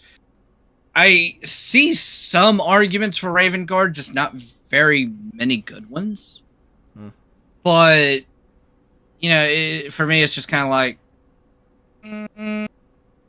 Loyalist Night Guard. Let's rend and tear. I'm just saying that's what they are. They're totally Loyalist Night Guard. Not Night Guard. Night Lords. Well, I fucked that one up. You fucked me up. Fuck you. And Night Lords are one of my favorite legions too. I think they're probably out of the Chaos ones. They're up there for me. I like the Death Guard a lot aesthetically. I don't know. Night Lords would probably be my second or third. It would be Thousand Suns and either Night Lords or Death Guard. I do gotta say, like, probably my favorite meme, like the ones that my favorite Chaos Legion to meme on is probably the Thousand Suns. Oh, I thought you were gonna say Alpha Legion. No, the Alpha Legion has one meme to it that's just repeated over and over again. No, they have a couple of different ones. It's really only the one. One of my favorite ones is the meme of the Dark Angel and the Alpha Legionnaire standing side by side. One of these is a loyalist, one of these is a traitor. 90% of people get it wrong. Which one? That's the thing. It's hard to say.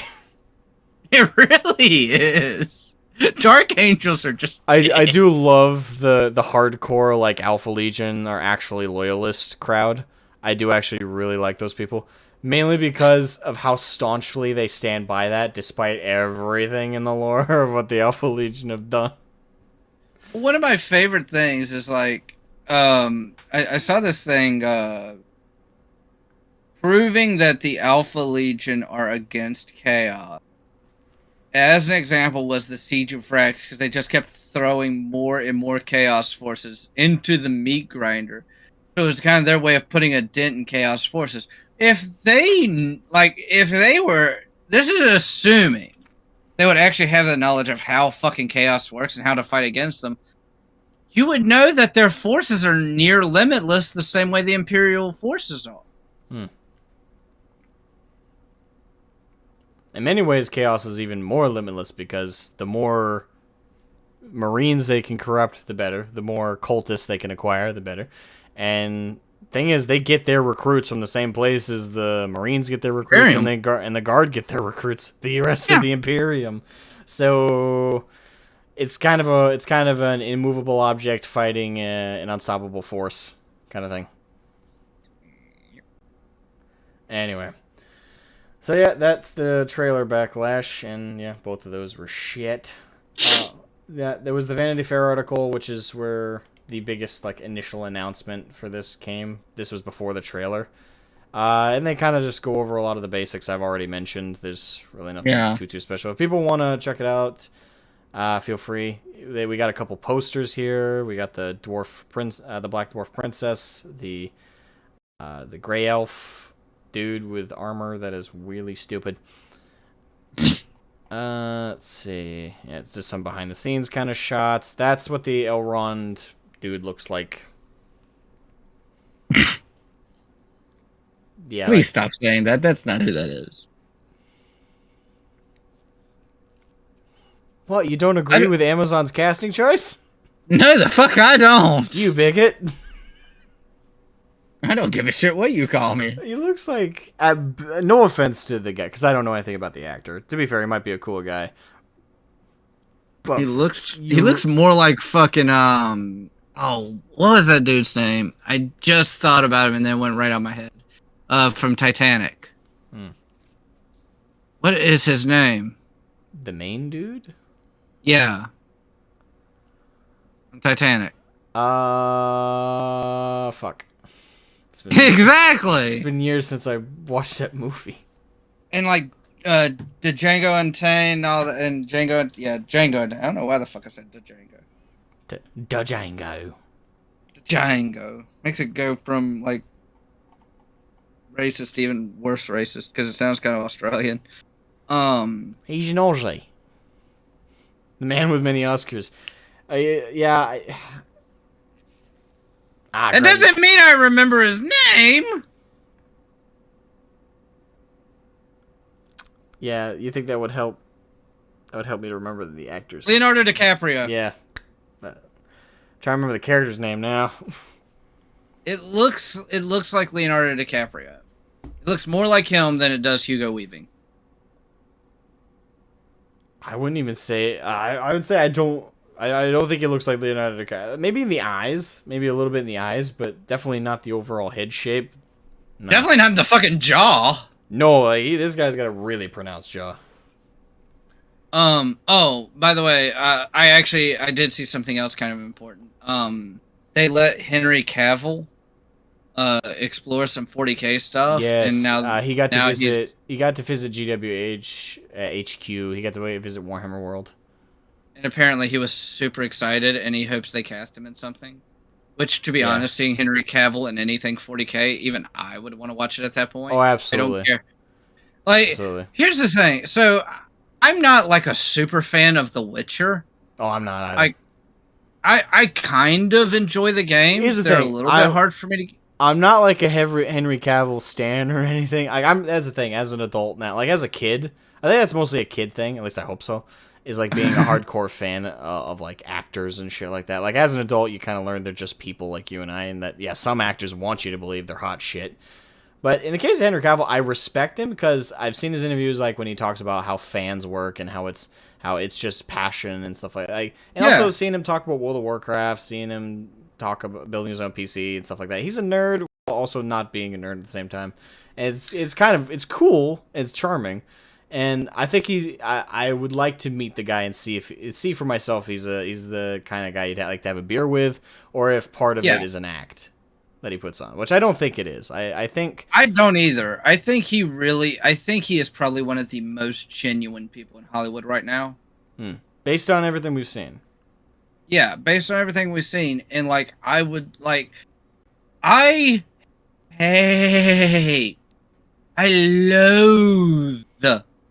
the Superman movies that came out. The Man of Steel movies. I like Henry Cavill. I hate this fucking Superman. Now, on the flip side of that, I liked Man of Steel personally.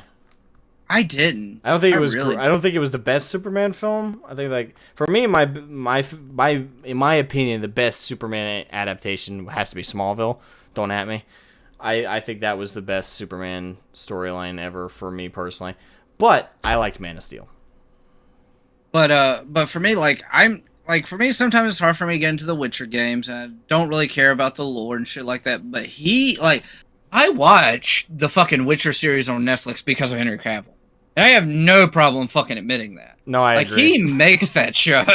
I straight up that's why I watched it too. I'm not a hardcore fan of The Witcher at all, but I watched that show. I have not watched any of season 2 yet, but that's because for example, these past 2 weeks alone, I worked 46 and 48 hours. So I've been stupid busy, and I haven't had the time to watch it. And I want to watch the second season, but I want to go back through and watch the first season first, so I remember everything clearly. And it's just I love Henry Cavill. He seems like a truly genuine dude. He seems like a really nice guy. Again, he seems like the kind of guy you would just like to meet and just kind of nerd out with. Yeah. And I really hope that would be a fucking windfall. Really hope it stays that way. And I say good for him.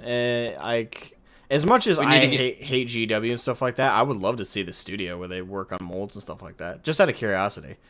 And I wouldn't even be a dick about anything. If for example, if I were reached out by GW right now and they're like, hey, do you want to come to Warhammer World? Do you want to come to our HQ and check out our shop where we work on stuff and take photos? And I would say yeah. And if one of my requirements was like, oh, okay, but the rule is you can't harass anybody there or ask anybody there and get pointed about what you have a problem with our lore writing, with a problem with our cost or pricing. Just come and check the stuff out, have fun, look at the cool stuff. I'd be like, all right, that's a fair compromise. Come check the cool stuff out, but don't interrogate anybody. I'd say that is fair. Keep me away from Anthony Dempsey bounty. I would probably say keep me away from the following people though. Yeah, here's my list. As long as I don't see these people, we'll be fine. I have a list. Or as long as they don't have name tags. Highlighted, italicized, and underlined. Like, okay, me as the Chaos fan, I don't like Anthony Dempsey Bowden's writing. That says a lot. It does. And the reason I don't like his writing is even though he is one of the greatest Chaos writers, he is the most fucking skewed writer at GW. It's not funny.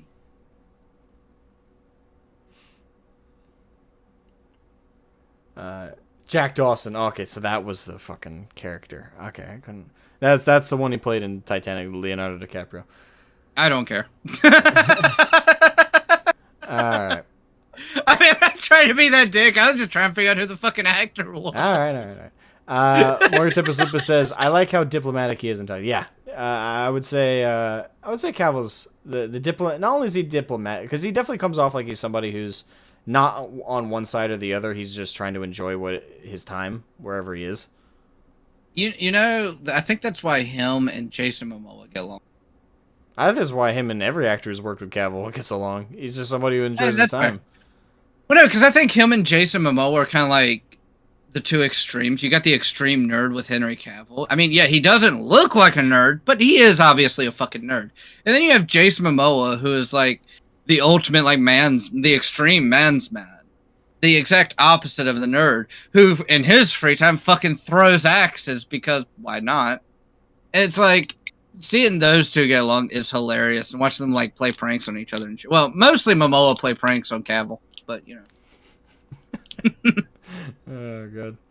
See, I wish we could have more talks like these nowadays, where it's talking about like the actors we like, as opposed to the shitty ones. But unfortunately, it's a very short list for the positives. Well, it's like all the really good actors are just getting older. Yeah, I mean, like, most of my favorite actors, you know, you got like Anthony Hopkins. I really love Adam Sandler, Rob Schneider, but they kind of not straight away, but they kind of like slipped back now. They do fewer and fewer things. Oh yeah. And when you get that old and when you have that much money already, it's at that point where you're like, I could just retire early and call it good. Well, no, like with Adam Sandler, if I remember this right, I saw an article. The reason he doesn't do as much now is because he's spending time with his wife and his children. Yeah. Like, you know, I absolutely respect that. Like, now this is something that gets me in a little bit of trouble at work. Two of my favorite people in rap and hip hop are Notorious B.I.G. and Eminem. Not because I like their music, but because Notorious B.I.G. took a hiatus from his career to take care of his daughter, or was it his daughter or did he have a son? But it was take care of his kid essentially for like a couple of years. And then Eminem did the same thing. And not only did he take care of his own daughter, he ended up taking care of his daughter and his sister-in-law's kid too. And it ended up raising her as his own as well. Like, I have massive respect for that. I have respect for them as people. I kind of like their music less because it's rap and like their music because of them as a person. I can see that. And there's a couple artists I like that are just because of what they're like as people. Not very many though, unfortunately. And to be fair, I don't always agree with everything that Eminem says. Like, he says shit that I'm like, that's kind of stupid, but you know, it's okay. It's okay to be a good person with dumb takes. And have different, well, not necessarily dumb takes, but having different takes. Oh no, you can be a good person with dumb takes. Yeah, I know a few. I'm related to a few. Good people, terrible takes. Yeah. Anyway, so yeah, the Vanity Fair article. Then there was the Vanity Fair article that answered questions. Which let me do a Control F. No, I don't think this is the one. All right, hold on. Yeah, I think this is actually the article. Okay, so I think this is the one that mentioned that definitively the one that landed in the crater was a wizard. Okay, will there be wizards? In the footage that premiered the Rings of Power Super Bowl teaser, audiences caught a glimpse of a tall, mysterious man who falls from the sky. So it is the crater guy. Our immediate instinct is to wonder if he is one of the wizards. Actually, that the biggest thing with like the Tolkien fans of why Ball and Tang were against me so hard is that's not how the wizards didn't come in. Like the Maiar wizards did not come into the world. First of all, apparently it was mostly during the Third Age where they actually were active in the world. But outside of that, when it comes to how they came into the world, it was via boat. They landed in a different land, or arrived in a different land. It's not, I don't know, my discussion's apparently how they actually appeared on the world. It's not definitively, but how they arrived in Middle-earth was by boat. They were on a boat. Not by crashing from the sky. No, they weren't a giant fucking flaming meteor that crash land. They weren't more reserved than Michael Bay, you know? But yeah, so that's why they were. I think that's part of the reason why Ball and Tang were so against me. I mean, wait, hold up. This should tell you everything you want to know about this series. Third paragraph. What is known for certain is the mysterious Mystery Man's story connects to the Harfoot character Nori Brandyfoot, seen in the Super Bowl teaser. Powers can be used for good or bad, and Harfoots have rules that you're not supposed to engage with the Bigfoot.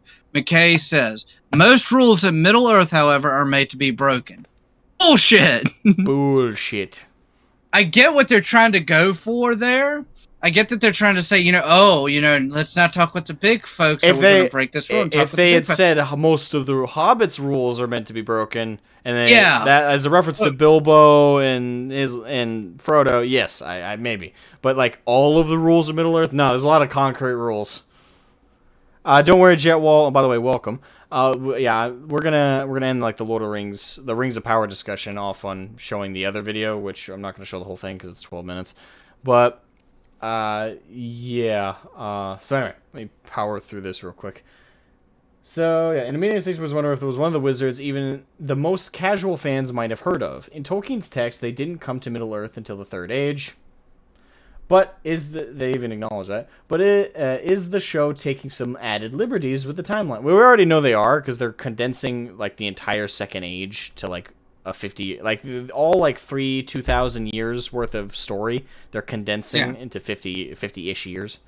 So the reason for it is they don't want any of the human characters to establish for us to like watch get grow old and die. But we have plenty of elf characters that don't do that, so okay. Anywho, when asked if this might be Gandalf, Radagast, or Saruman, McKay answered cautiously, "Well, I would say those are not the only beings, those names in that class. So maybe, but maybe not. And the mystery and journey of it all is the fun, I would say." So yeah, they basically said. Through that line, they're not the only ones, the only beings, those names in that class. Those are only, I would say, those would probably be the three most famous wizards from the Lord of the Rings series. Oh yeah, but now it could, in terms of like pre-established characters, it could be one of the Blues. Yeah, it could be one of the Blues, but as far as I understand it, the Blues were always sticking together as Maiar, so. I don't know, maybe it is a brand new one, but in terms of unnamed wizards, it could be one or maybe both of the Blues show up. That would be interesting. I would actually like to learn a little bit more about them, because I know about Radagast. He's the hermit, for lack of a better term. He's the hermit wizard. Saruman is the original white wizard before Gandalf dies and comes back as Pearly White, and Gandalf the Grey Wizard. They never got names. Okay, so they were only ever called the Blue Wizards? Okay.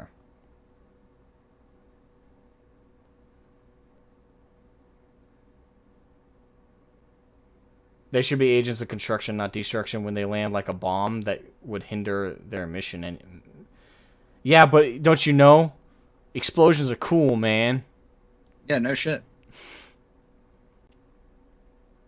Sauron is also in that class of beings. Yes, but they didn't. I still don't think it's Sauron. I think you and Ball are hanging on to that idea really strongly, And again, you might be right, and if you are, I'll admit it, but I think you're dead wrong right now.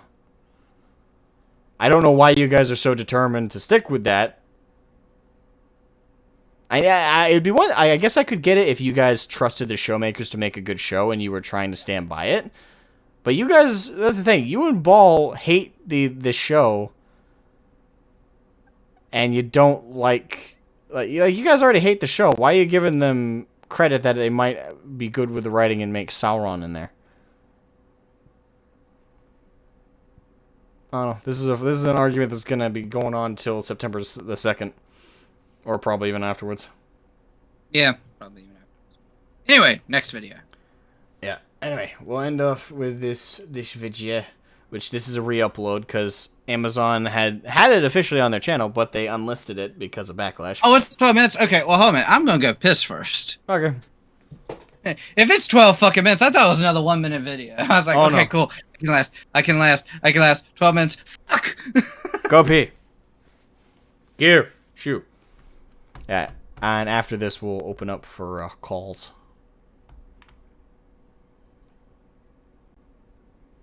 They mess with it. Tang, they're...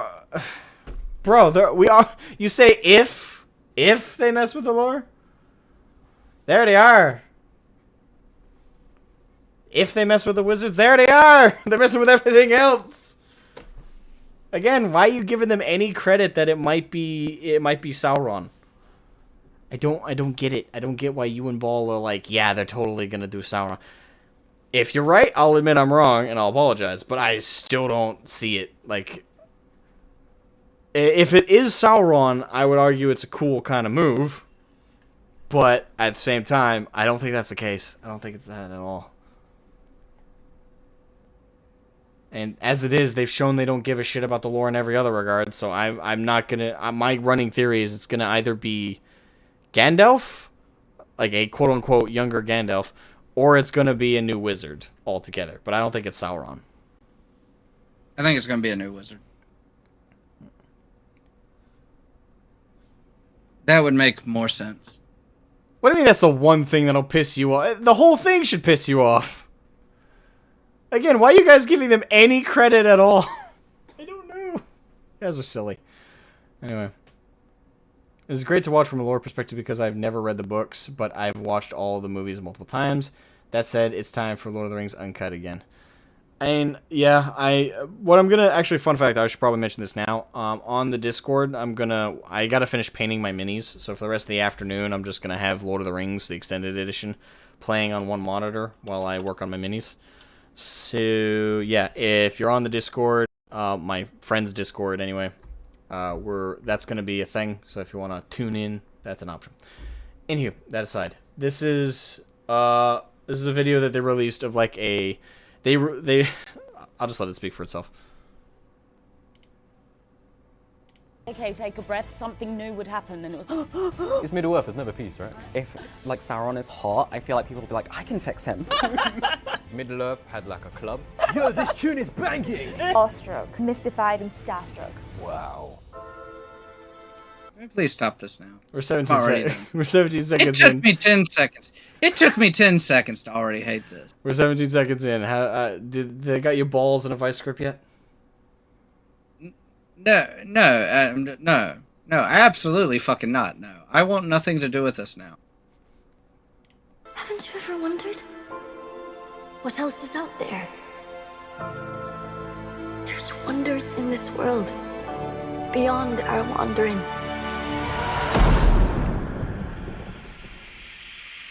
My name's Mr. Isla, and I'm so excited because Prime Video's new epic fantasy series, The Lord of the Rings, The Rings of Power, just dropped with a teaser trailer, and I'm here with the Fellowship of Influencers. Fellowship of Influencers. Kill me now. Please do not make me suffer through this. Kelsey, I suffered through Very it. excited after watching that. Come on. Very intrigued to just see everyone else's thoughts and just gather what we all think. That's what we're here for. That's what we're here for. All right, 3 words to describe. Is that the Black Elf? Teaser trailer. No, that's the thing. These aren't actors. These are just these are quote unquote influencers and content. They're content creators on YouTube. Oh, so these aren't the actual actors. No, that's the thing. Oh, then I'm even less fucking interested. This is the Lord of the Rings superfans teaser trailer crap. So basically, what it is they dragged together a bunch of, for lack of any other better description, woke content creators that would parrot the narratives that Amazon would pay them to say, and basically, the whole 12 minutes of this I can summarize as they praise the diversity, they praise the gender diversity, and they praise. Well, basically, they praise the idea that the show might also introduce gay LGBTQ plus fans. Basically, they praise everything except the show and the writing and, anything that actually matters. All this other crap that couldn't matter less, and they spend 12 minutes just gushing over, like, there's black elves and there's the black dwarf lady and. What did I do to hurt you? Where to begin? Yeah, it's a bit of a shit show. Don't do this. Exhilarating God damn it. and intriguing. I did notice that you weren't breathing. Yeah, I was gonna call first stage. It was like I was trying, but every time I was like, okay, take a breath, something new would happen, and it was. And she and I was like, are you gonna fall off your chair? Please No. What about you? Oh, I would say like expansive, because Yeah. we're getting this like whole new look into the second age on screen, and it's gonna be so amazing. I also want to say representative, because we're getting like more diversity within this series. You should play a drinking game with this. Every time they say the word diversity, representation, or some variant of that, like representative, or they mention disability, take a shot. Or a person of color. We'll throw that in there as well. They say that a couple times. Like we're seeing our first black elf, we're seeing the first female dwarf, and I'm very looking forward to like looking at that. And then I guess like intriguing, because obviously this period of history within the Middle Earth is very rife with notions of the plot of like The Hobbit and Lord of the Rings. And Also, by the way, Nerdrotic checked all of their channels on YouTube. Not only do they don't have super impressive sub counts to begin with, but he checked and none of them have made a single video before any of this about Lord of the Rings. And they're supposed to be quote-unquote super fans. The title of this is the Lord of the Rings Super Fans Review of the Lord of the Rings The Rings of Power official teaser trailer. These are supposed to be the super fans of Tolkien, of Lord of the Rings. These are content creators. They haven't made a single video talking about Tolkien, Lord of the Rings, or the Rings of Power, or the Silmarillion. Nothing. and seeing how the Rings of Power are being forged. Definitely more than 3 words. I'll take it. I love it. Thank you. I'm an over-explainer. I love it. I love it. I love it. I would say awestruck, mystified, and starstruck. Wow. Very strong words. That is like the word for the next teaser trailer. Yeah. Or just like Popping pop up here. with your name on the byline. So in the teaser trailer, and obviously with a lot of stuff that you've probably read about it, we're introduced to the first black elf. We're introduced to the first female dwarf. Now diversity, especially on screen as an actor, means a lot to me because growing up I hardly had that, you know, watching TV and watching a lot of films and stuff. Never saw people of my colour. So it's exciting to see that, you know, diversity is being explored in the Rings of Power. What are your thoughts on the casting decisions?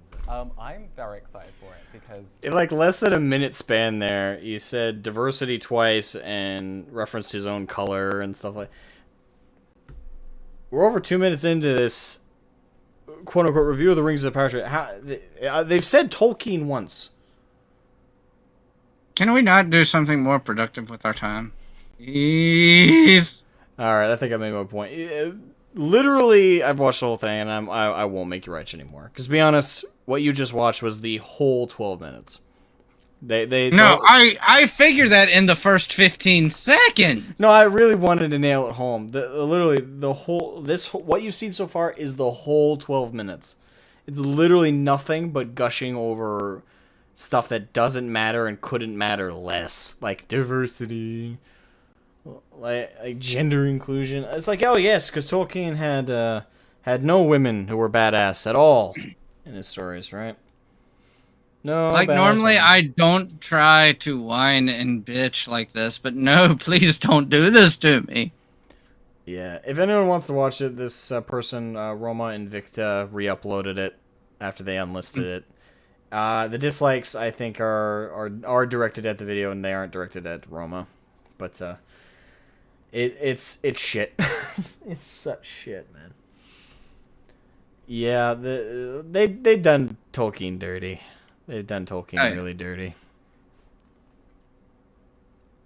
Ugh. Jacob Jones, I want to bang Sauron. Yeah, that. All right, so we're gonna open up for Q&A, guys. If you're over on the Discord, we're gonna be available in the stream call. Go ahead and. Carneth Korn said what has most to India would be a crime in Germany. Yeah. Did you see what I put in the chat? You said, please help me, I'm stuck in a basement, which... No, I said, save me, please. I am trapped in a basement. Yeah. Alright, let me... Okay, there we go. Alright, so, yeah. I'm keeping my eye on the stream call. So if anyone wants to jump in a call line over on the Discord, feel free. And we'll pull you in if you have any questions for us. Just want to talk about this shit show a little bit more. Alright. So are you looking forward to me getting Payday too? It'll be interesting playing Payday with you. Because you know exactly what type of build I'm going for. And my build is Return to Monkey. Oh no, I'm essentially going to be like right there with you because it's going to be like heavily melee shotgun focused. So I'm gonna do the sociopath perk tree, or the sociopath build. I literally put like all my points into Enforcer, which is what you're talking about. Enforcer is the tank and also shotgun builds. No, I'm talking about the different perk decks.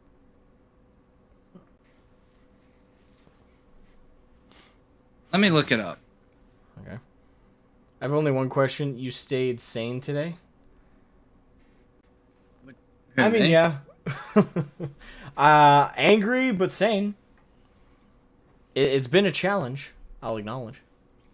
The only way to get this perk deck is if you buy another game. All right, Joe. Well, you gonna head to bed? I head to bed, man. My man. Get some rest. Your helmet. I will. This is. You think Enforcer's a tanky fucking build? Adorable. Oh, Enforcer is the tree. No, I'm talking about No, I'm talking about like the different perk decks. The perk tree? Hold on.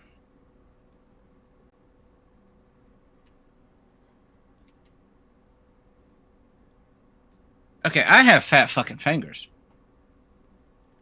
Okay, the different perk decks are Crew Chief, Muscle, Armor, Rogue, Crook, Hitman, Burglar, Infiltrator, Sociopath, Gambler, Grinder, Yakuza, Ex-President, Maniac, Anarchist, Biker, Kingpin, Sicario, Stoic, Tag Team, Hacker, and Leak.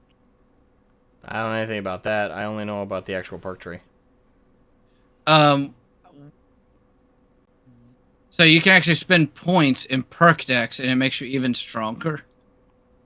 Here's what the sociopath. That's the perk tree. Are they referred to perk decks? I've just been calling them the skill tree.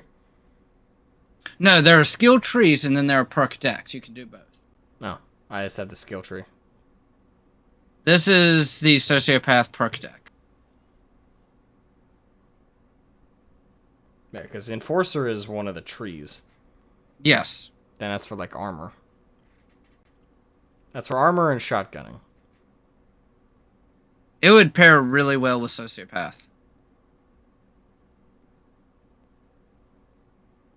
Alright, everyone jet well. Rest well, man. There's someone in the... Oh, no. No. That's Tank. He's in Sleepers now. I thought it was someone in the call line. Yeah. And Dragona said he won't be jumping into call line because he doesn't want to get arrested.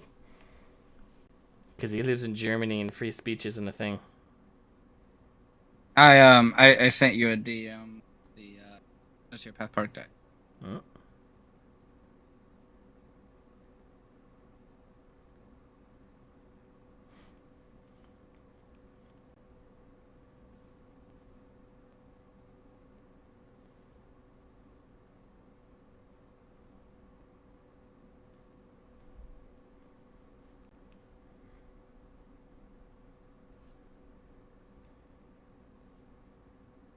Pulling it up now.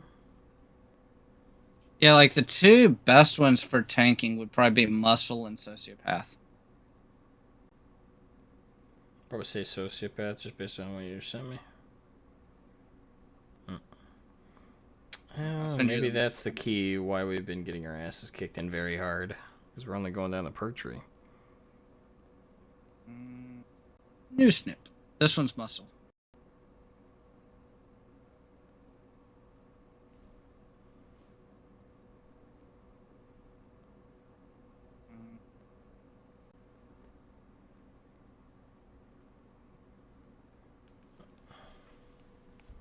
There it is. Oh, whoops. I gotta press enter.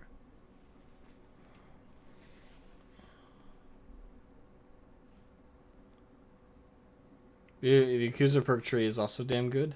Is that one melee Yeah, focused? which one? Which one was? Did you say? Carcardons said Yakuza. I don't see a Yakuza one. Oh yeah, there it is.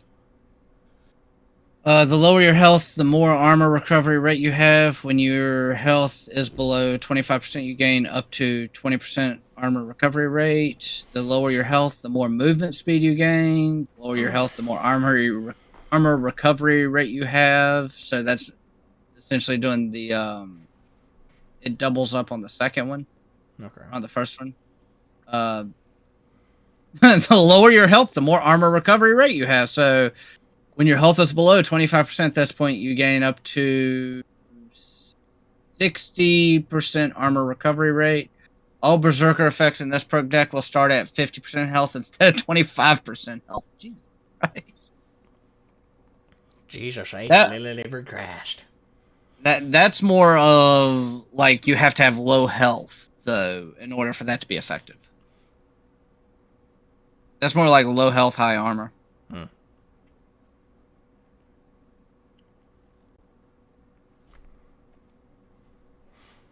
Alright. Looks like we're not getting any takers in the call line.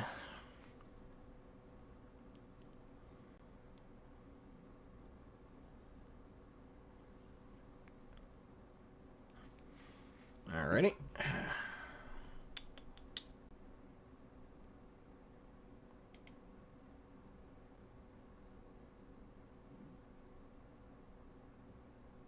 Maniac also looks tasty. Ah, we got Dragonus. Hey, Dragonus, welcome to the call line. How you doing? Hello. Hello. Just a single question. What disgusts you the most about the new Lord of the Rings trailer? Yes. For me, what disgusts me the most is Warrior Princess Galadriel. Oh gosh. That hurts. It's literally painful.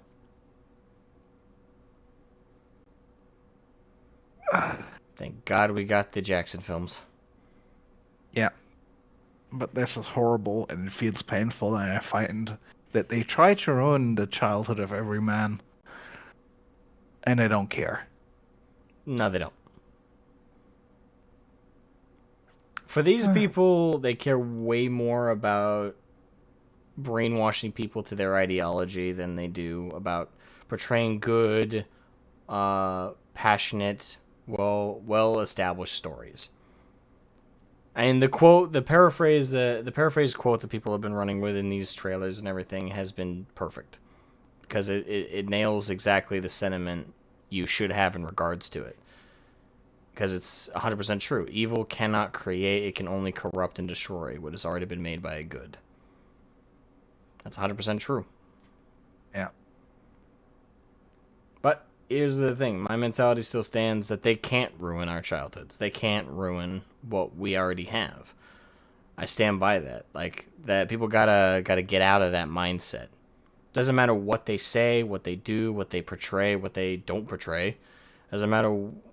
They can buy the IP all they want. They can portray the IP all they want.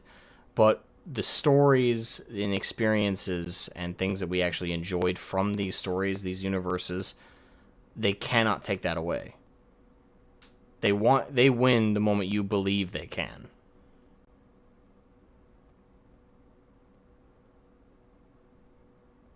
It's just sad and feels painful. No, Watching I get people you. ruin stuff. And again, I mean, they ruin the IP. Star Wars has been such a great thing while I grew up. and Lord it of is the still Rings such a has great been a thing. great thing. It is still and such a I great thing. cannot even look at a Star Wars book in a fucking bookstore at the moment because they're all shit. Every single book they brought out is shit. Oh yeah, all the new stuff is shit. But we still have the old books. We still have the old comics. We still have the old movies. Well, as far as you can buy them sometimes. Oh yeah, some of them aren't in print as much anymore, but people have copied all of them to the internet. Audible still has a lot Yeah. of the audiobooks. That's the thing.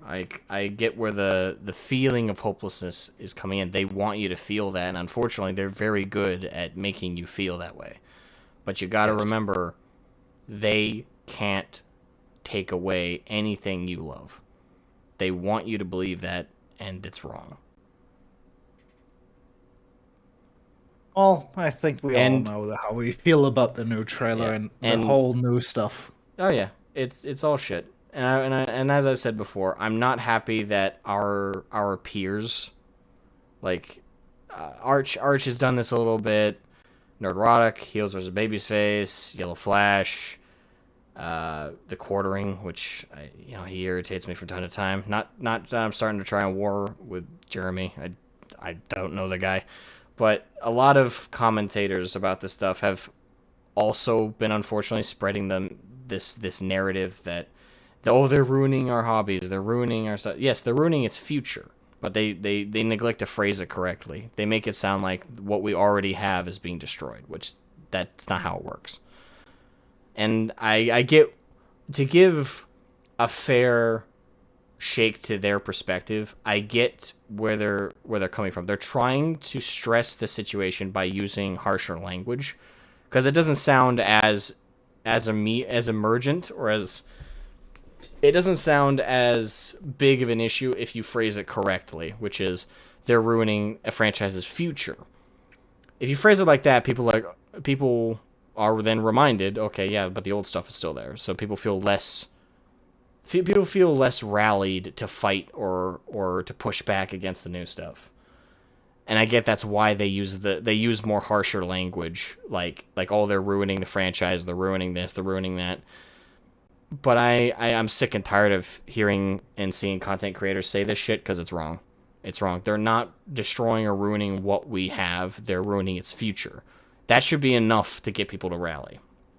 And I get that sometimes it's not. But they're intentionally, in my opinion, they're giving the victory over to these people that they say they hate, when you convince people that we've lost Star Wars, that we've lost Star Trek, that we've lost all these things. We haven't lost shit. You can still watch the old shows, you can still watch the old movies, you can still read the old books. We just aren't getting anything new, because they have in many ways ruined the future for now. But what we already have experienced cannot be ruined by the actions of others, and that narrative needs to stop.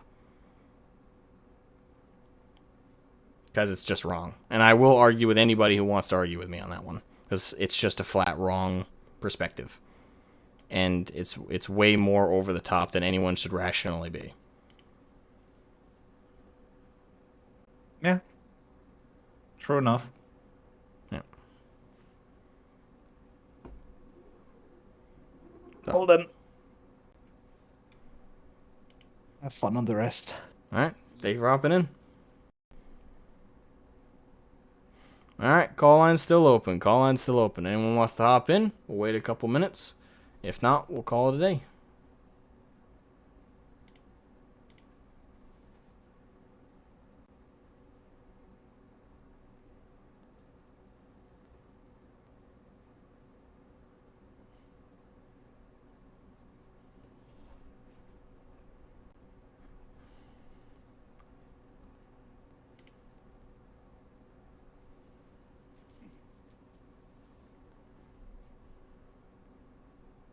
Yeah, Karn, that's more or less my perspective. We're not gonna win by hollering and hailing and losing our shit about the new stuff that they're quote unquote making. It's just people. I don't want to throw shade where it's unnecessary, but I do get sick and tired of people falling for this line, and I'm not very happy that our peers say this shit. Like saying Lord of the Rings is the last line. They act like the other hobbies and other things have been lost. You don't lose them. They can't. I'm just sorry. They just don't. They can't take it away from you. Yeah. So I don't know. I find it a weird thing that people continue to parrot, but regardless. Kiri Elison? I'm sorry if I butchered your name. Lord of the Rings is for the English? I'd say Lord of the Rings is for anybody who wants to enjoy it, but Lord of the Rings is for people who enjoy it, and Tolkien's work is for people who enjoy it. It's for everybody. I would say, if you mean to say that it was made with them in mind, yes. Tolkien said he wanted it to be a mythology for England, for that section of the world. But just because that's who it was made for doesn't mean it's therefore blocked to others. Yeah, anyone can enjoy it, but it is for the English. Yeah, so if that's what you mean, then yeah, I agree with you. I agree with you entirely. It is made for the English in that aspect, but anyone can enjoy it. But anyone can enjoy that.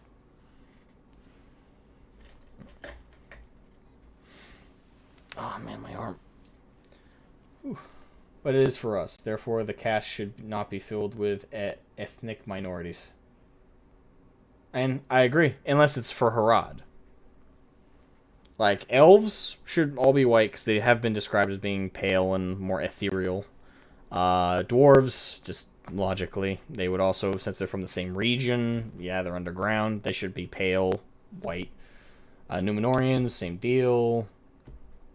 But for the Haradrim, I'd say you could make an argument for Easterlings to have like kind of a mix. Yeah, we went through. I know you're joining just now, Kyrie. I'm sorry if I'm butchering your name. Feel free to watch the whole stream. We went through both of the trailers, the like to dislikes on those. We went through the Superfans trailer. We went through that shit. We talked about the Vanity Fair articles. Yeah, we went through the whole thing. But yeah, I would say as we went through it, yeah, like the elves should be fair, lighter skinned. So should dwarves. So should pretty much all of them from north of Mordor. But the Haradrim, they're described to be from like a southern region. So there, you could definitely make an argument for Haradrim to be black or darker skinned, something like that. Easterlings, I think, because they're pirates, you could argue that they've been around a lot, so maybe they picked up some more ethnic groups. But generally speaking, if we're talking about any of the nations north of Mordor, I think they all could be argued to be, well, not argued, they are considered to be white.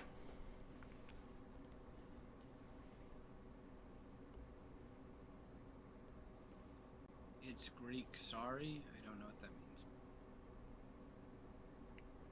In reference to the Easterlings or the Haradrim? I mean, either way, that would still say they're more olive-tinted skin. Not necessarily full-on black, but they would still be a darker-tinted skin. Are the Haradrim supposed to be Greek? Oh, your name. Oh, okay, sorry. Nah, it's fine. Like I'm American. I can't say names for shit. I try. I will say that. At least I try and say them correctly, but I fuck it up.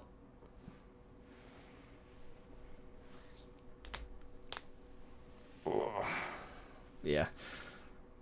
Let's see. So we got anybody in the call line? Not looks like we're clear. Alright.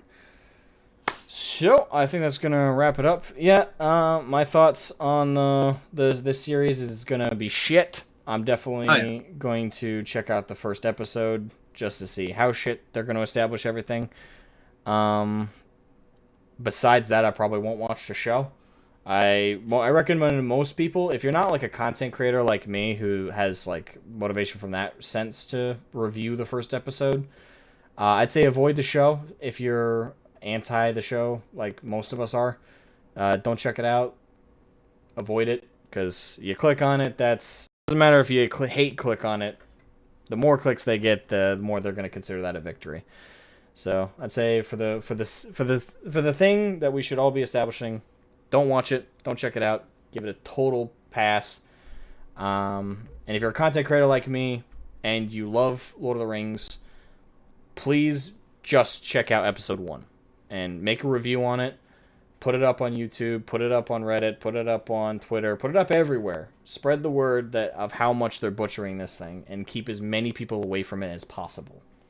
The more of us that do that, the more of us are going to hopefully encourage studios and companies and shit like this to stop butchering products, stop butchering stories, settings, and universes for their own stupid gains and spreading political messages. It's getting fucking old. None of us are happy about it anymore, and we just want to move on with good, fun, exciting stories, and we want them to be told and portrayed effectively and correctly and faithfully. So, yeah. Yep. And for anyone who's just joining right now, feel free to check out the VOD, the rest of the stream. I highly encourage it. We go through pretty much everything throughout the stream. And, yeah. Anything you want to close out on, Ludus? Not really. I was more interested in looking up. I was at the end of it looking at the Payday 2 part deck. Okay. That shows that should actually show you my interest. Yeah, you're completely disconnected. Okay. Anyway, first half of the Harad is populated 2. It's an entire continent down there. In fact, you could easily... Yeah, as I said earlier, Calciel, like towards the beginning of the stream, that they could have had diversity in the show and still made a faithful adaptation of the Second Age in the Silmarillion. They could have totally done that. And without breaching the lore, they wouldn't have had to add anything new. Just take the Haradrim, take the far southern regions, and you could add diversity like that. But to shoehorn in black elves, black dwarves, left here and right that don't make any sense, especially with the established lore, it just doesn't work. Like, I don't know, like they could have done they could have played the diversity game in card while still keeping Tolkien fans happy and with being faithful. But they literally chose to be as confrontational and as disconnected from what Tolkien wrote as they could possibly be. They totally ignored the Haradrim for that aspect and decided to shoehorn it in the diversity where it doesn't belong. So, yeah, like I said, that shows the priorities of the showmakers. They're not here to make a faithful story. They're here to write their own and say that they're doing the right thing. It's the same old shit. So, fuck Amazon. Fuck this show, this Lord of the Rings show, and yeah, have a good one, everybody. Catch you guys next week for the next GT. Assuming we're on for that. Should be. They have yet to fuck up one of my Wednesdays. Okay, good. Yeah, and I get Wednesdays off. Anyway, see you guys later. Bye-bye.